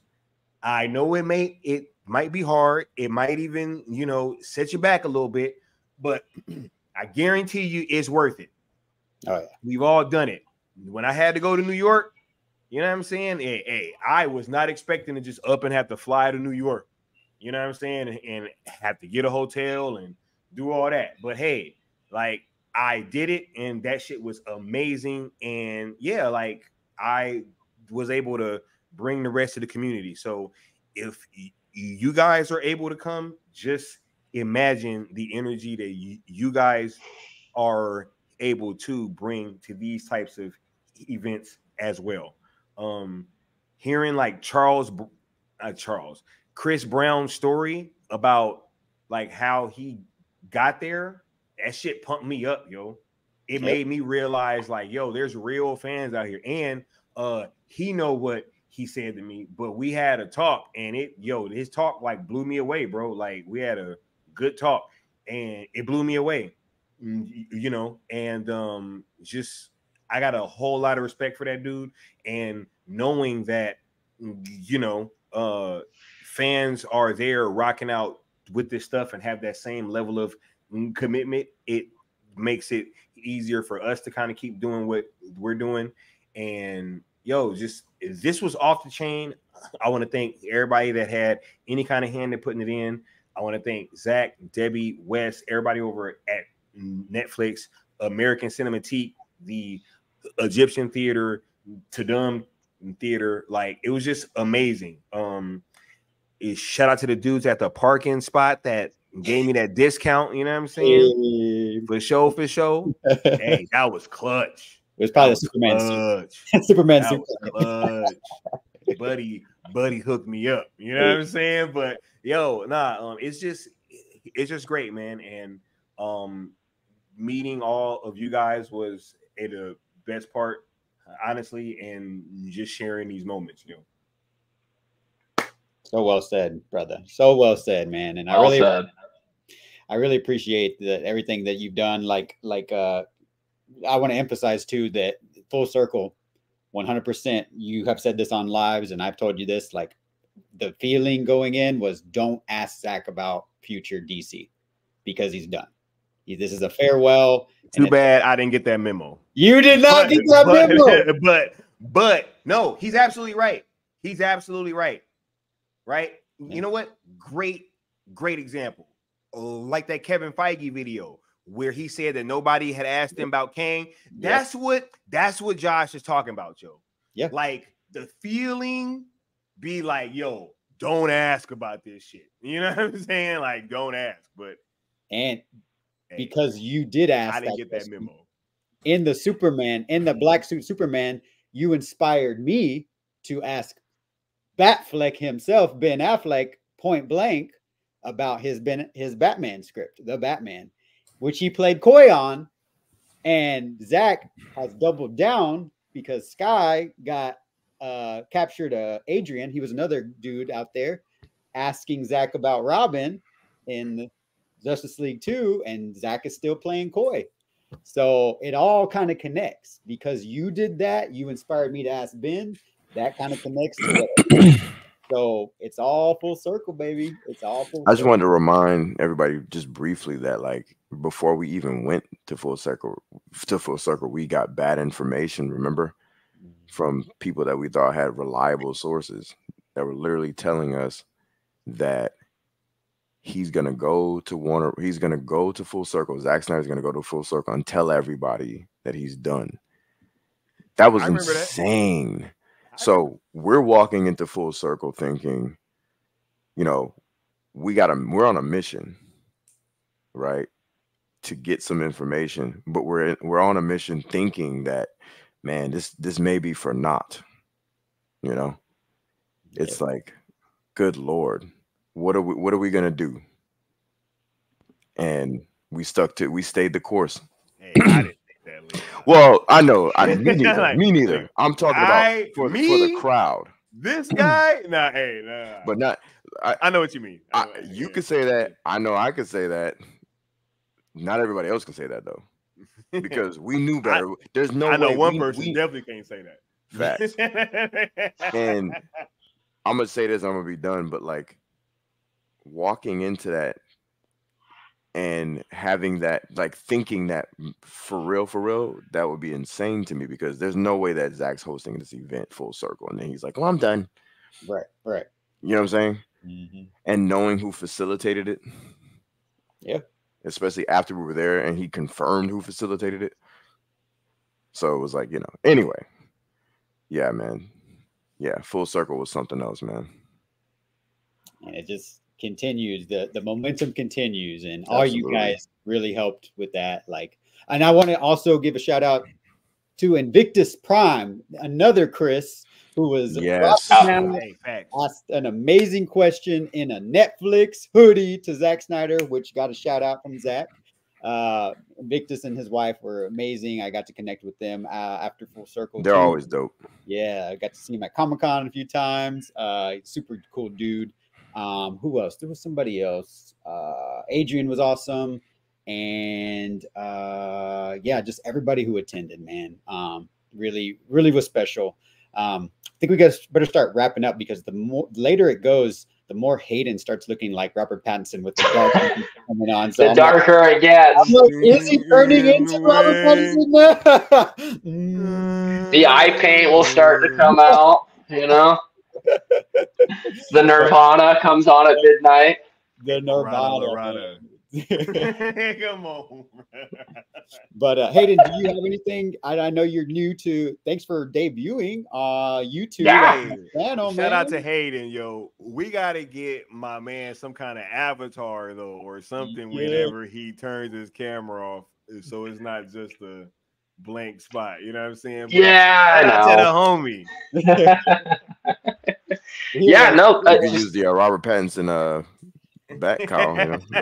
I was thinking about that. I was literally thinking next time I'm on one of these, I'm gonna pause and you're gonna see him. Robert's coming out next time. He got the chin, bro. He got the chin, bro.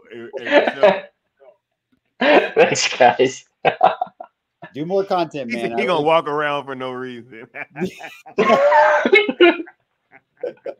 neck rod. If you know. But yeah, it's a pleasure hanging out with you, dude. Do some more content, man. I encourage you. Your work with AFSP is great, and just you're a great dude. I love your platforms. Keep it going. Thank you, and thank you for inviting me on. This was a lot of fun. This was a good way to make my stream debut. You know, great people and a good time. Thank you. Yeah, no worries. I remember who I was forgetting about. Shout out to the homie Stino Bino. He was in the building. Oh, hey. Oh shit! Right. I was like, I'm forgetting something. I was like, there's somebody crucial. I'm forgetting. Bro. Hey, I ain't gonna tell him that this stream happened. I ain't gonna tell him. My bad. Because I forgot to bring the homie up. So yeah, I'm gonna probably be in more trouble. Basically. I mean, 100%. There's gonna be a night shift, I'm sure, real soon. Oh yeah. But shout out to Stino Bino. He was Monday. Yeah. So piggybacking off of that, do you want to plug anything, Super Sky? Yo, all right. First of all, Hayden and I are starting a new podcast called World's Finest. Yeah, that's right. Don't tell Leon, oh shit. Me and Sky do enough podcasting. I'm joking. Right? Plus, he just forgot Stino, so of course, you know, he just forgets all his he forgets all his hobbies and gets new ones. No, I'm just kidding. I'm just kidding. Chuck him over the shoulder like Luke did that lightsaber in episode 8. You know what I'm saying? You don't need that shit no more. But anyway, yeah, we're gonna be getting back to it soon, man. Personally, I'm gonna take the rest of this week off from streaming on my channel. I think, man, last week took a lot out of me, y'all. Like, I ain't gonna front. By the time Saturday came around, man, I was in bad shape. That's why we barely got to the movie right when it was about to start. You know what I'm saying? But yeah, we was able to be in the building though. And yeah, so next week, more Zack Snyder hours, night shifts, cartoons and cereal, all that stuff, and a lot more coverage from Rebel Moon as well. Actually, I'm not gonna be streaming on my channel, but I will probably be dropping some videos here or there because I don't think I can just not talk to y'all, especially with Rebel Moon being out. You know what I'm saying? So yeah, we will definitely be rocking out with all this stuff pretty soon. So just shouts out to all of y'all. He got Rebel Moon going in the background right now. You know what I'm saying? That Junkie XL score playing, right? But yeah, just check the channel out, subscribe, hit the notification bell so you know when I'm going live. And yeah, we're just gonna be having a lot of fun, and I'll be seeing y'all soon. You dig? Shout out to you, Super Sky. Yeah, you deserve some rest, man. Like you look real tired. I know we were supposed to like hang out and do stuff, but I could see it all over your face. So I'm glad you just kind of took care of yourself, man, because I told you, Zach's gonna have to like stop doing these 3 days events because it's taking a lot out of you, but you actually did the whole week, actually, when you think about it. So shout out to you for pulling up, it's all great, man. Being Super Sky for me, and I'm sure Mama Bear appreciates that as well. And I appreciate Mama Bear. Hey, shout out to Mama. Oh. Mr. Leon, Apex Leon, Batman, another Batman, multiverses collide over here. Anything you want to plug coming up you got going on your channel? Batman versus Owl, man. Oh, shit. Sort it out. You blinked. I was about to say, if anybody knows where that's from, points. Crisis It's my favorite of that animation era for DC. It's my favorite. James Woods. James Woods. Yes, sir. You already know. I know. Yeah, man. That's my favorite. It's Justice League Crisis on Two Earths. Yes, sir. That shit is better than the Crisis that they gave us recently. I like the new one that they gave us, but that one was just top notch, man. Anyway, though. Hey, real quick, I actually heard somebody that was like a general audience member that just said that they watched that and they said that they didn't like it. You want to know why? Animation style sucked. I was like, bro, y'all, hey, but you love that DCAU though, and it was like, yeah, and I was like, see, hey, bro, facts. It's that damn Tomorrowverse, bro. Bro, it's so clean and sterile looking. It's like there's no style. Nope. It's like I don't know. It looks I don't know. Anyway, what the hell was I about to say? What was the question? I'm lost. Oh, you have anything? Oh, something to plug. Okay, so on my channel, look for myself and Sky to do a sequel of sorts to the Zack Snyder analyzing the hero's journey. So y'all look for that. We're gonna do like a part 2. It's going to be, I'm dubbing it the director's cut. It's going to be the true vision of the new geeks and the Zack Snyder analyzing a hero's journey, because we got some stuff to touch on that I think we need to clarify some things, you know what I'm saying? And yeah, go ahead. I was taking a break on my channel, but I will be yeah 100%. yeah Nah, that conversation has to happen. Yes, I got a lot to say about that. Yeah, that is I could barely be on that last one, and I had so much more to say, and then even so much more to say now. A lot of people liked that that stream, and even people that were pissed off from things that were said were digging it. You know what I'm saying? I was pissed off, and you know, me being kind of new to hosting things of this nature, I've been a guest on a lot of these things. Hosting is like a different animal because there's shit you want to get off, but at the same time, you want to play producer in the background and pay attention to the chat and do all these different things. And like someone saying something, you're just like, fuck, I want to comment, but I got to let this person cook. And usually when I'm the guest, if somebody says something crazy, I'm like, no. And I just go in. But as the host, it's like, damn. And Sky was like chomping at the bit, and he got to let some shots off on the particular guest that I had on that day. But then he had to go, and I was just like, damn. But we're going to host a part 2 because it's going to be, let's just say it's a celebration of Zack Snyder and his career, but also we're going to set the record straight on these haters. It's also going to be a eulogy given. Facts.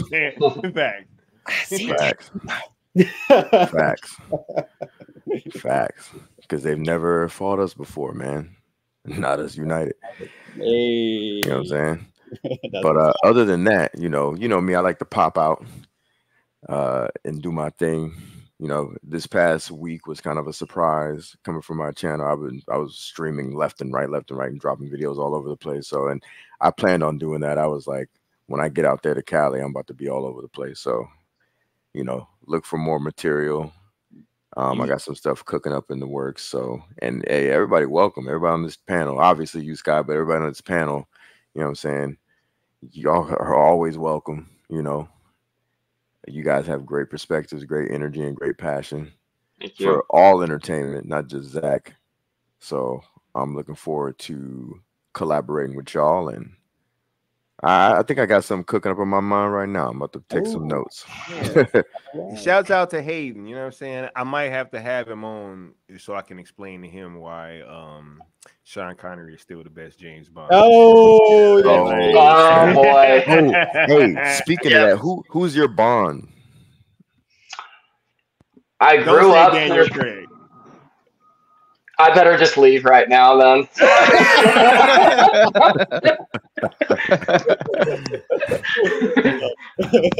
No, I grew up a Pierce Brosnan guy, but Daniel Craig's my guy. I'm sorry. I know. But hey, nothing wrong with that. He's at least second. Is yours Sean? Who's yours? Hell no, it's definitely Daniel Craig. But Daniel, I'm just saying, at the very least, we can't. Come on, Daniel Craig was doing the damn thing, man. Yeah, that's right. Yeah, Casino Royale alone washes like damn near the rest of the filmography, dog. Casino Royale is like the GOAT. Bro, Goldfinger is like the perfect James Bond movie, bro. Hey, yeah. Let me clarify. I'm a big Sean Connery fan. Like, I don't want anybody to think I'm not a Sean Connery guy. Hayden don't want the smoke.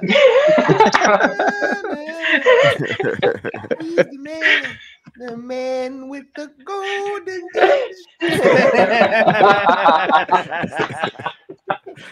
Hey, for sure. Yeah, nah. We got to get Hayden back.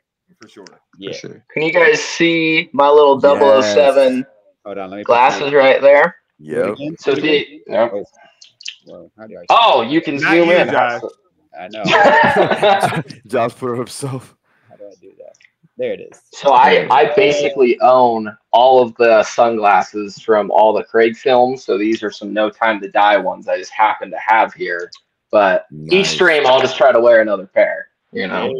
There you go. I like that. Nice. I like that. South Cali guy, you're having some technical difficulties, but you wanna say the final word on how you're feeling?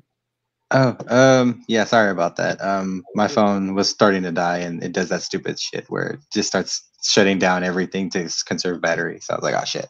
But my bad. I am back. I missed all of that prior. My bad. I'll definitely have to be a part of the replay clear on this one.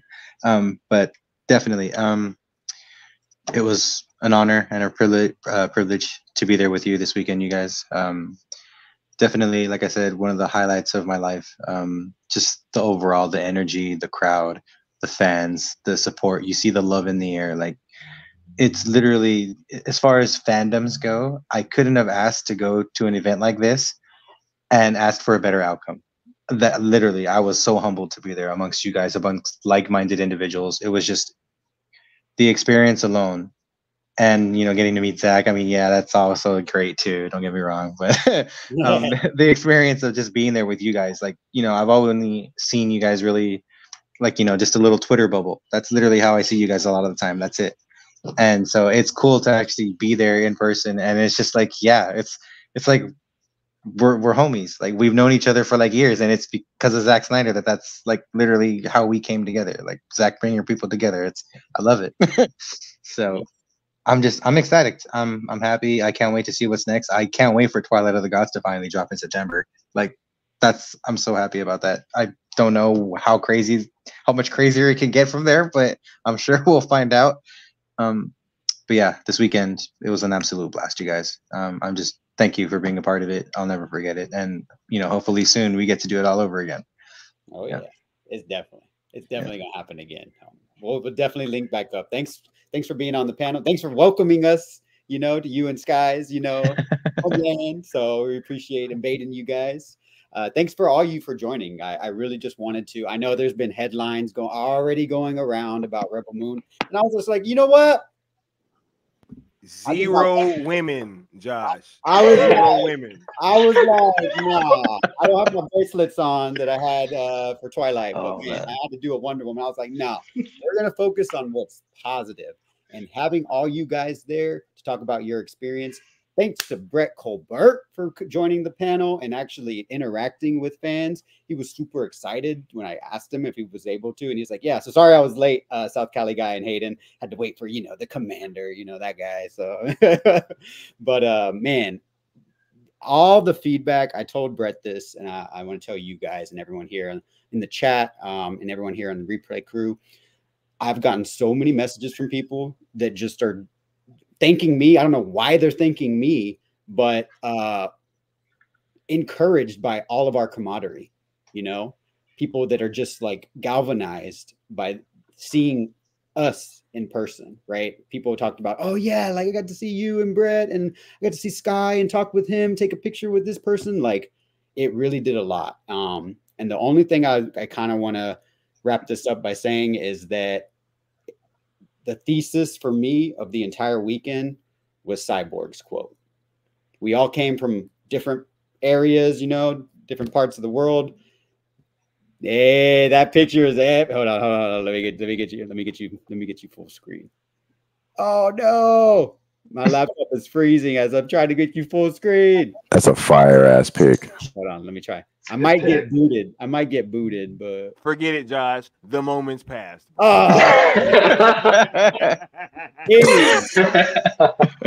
Anyways, I'm frozen. Nah, because I'm getting like a big glare on it anyway. Oh wait, hold on. There we go. Got it. Bring it up without the glare. Yeah, there it is. Yeah. So I'm frozen right now, but I'm smiling ear to ear. I don't know if y'all can say. You're moving on our end. You're moving fine on our end. Yeah, you're good. Yeah, you're good on our end. Right. And there he. Oh, it's my There screen now. Yeah. Here we go. Yeah. All right. So here we get to the good stuff. You know what I'm saying? There's nudity. There's violence. There's drug use. Fuck the gods. For the gods have fucked us plenty. Right. No.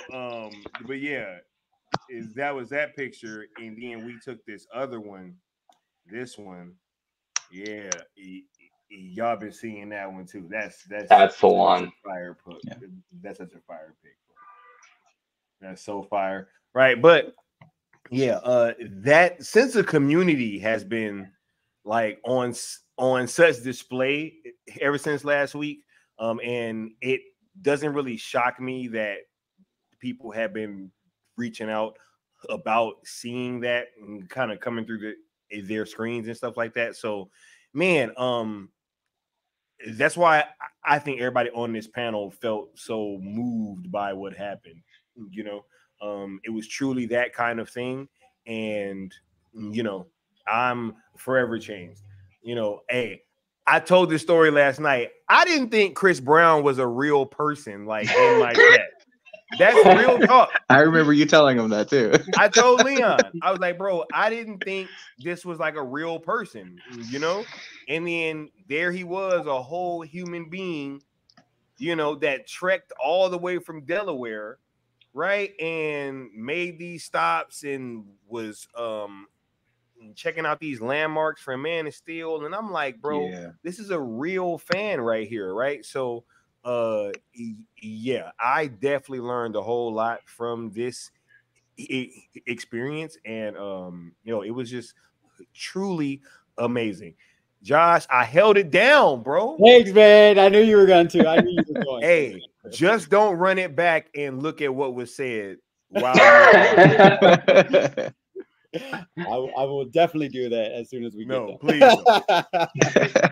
Hey, no, that was the director's cut for sure. That's what I was gonna say. I think I'm just trying to actually stall so we make it to Snyder cut, because I think we're on part 7 right now, epilogue. Yeah.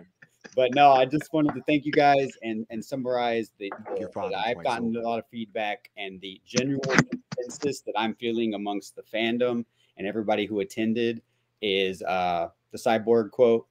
I'm not broken and I'm not alone, because all of us came together as fans.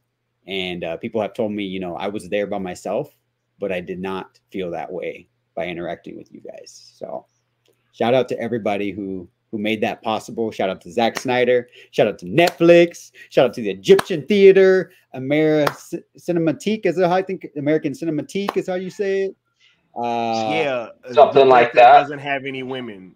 The one that doesn't have any women. Like it was yeah. I'm gender blind. It's there. Like Deadpool said. I've never seen a line this long at an American Cinematique screening. There weren't any women there.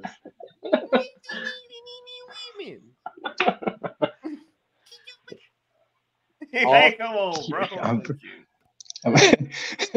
All of these presences, man, like it brings a smile to my face thinking about. Thank y'all for helping disperse those narratives that are going around. What a slanderous statement, bro. That's so ridiculous. Yo, I was talking to Leon earlier. I got something that I'm gonna say to this dude. I'm not gonna say it on Josh's stream because I already told Leon this is not the place for me to say that. But I'm about to say some shit. That was such a crazy statement, y'all. Just think about that. This dude over, you're massively misgendering people. Ain't this 2024? What's going on? Hey, yeah, have something to say about that. Hey, man, crazy.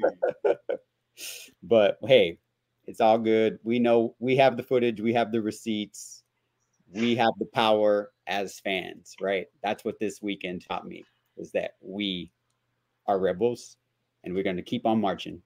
So keep on streaming Rebel Moon. I can't show that part because it's the sex scene, actually.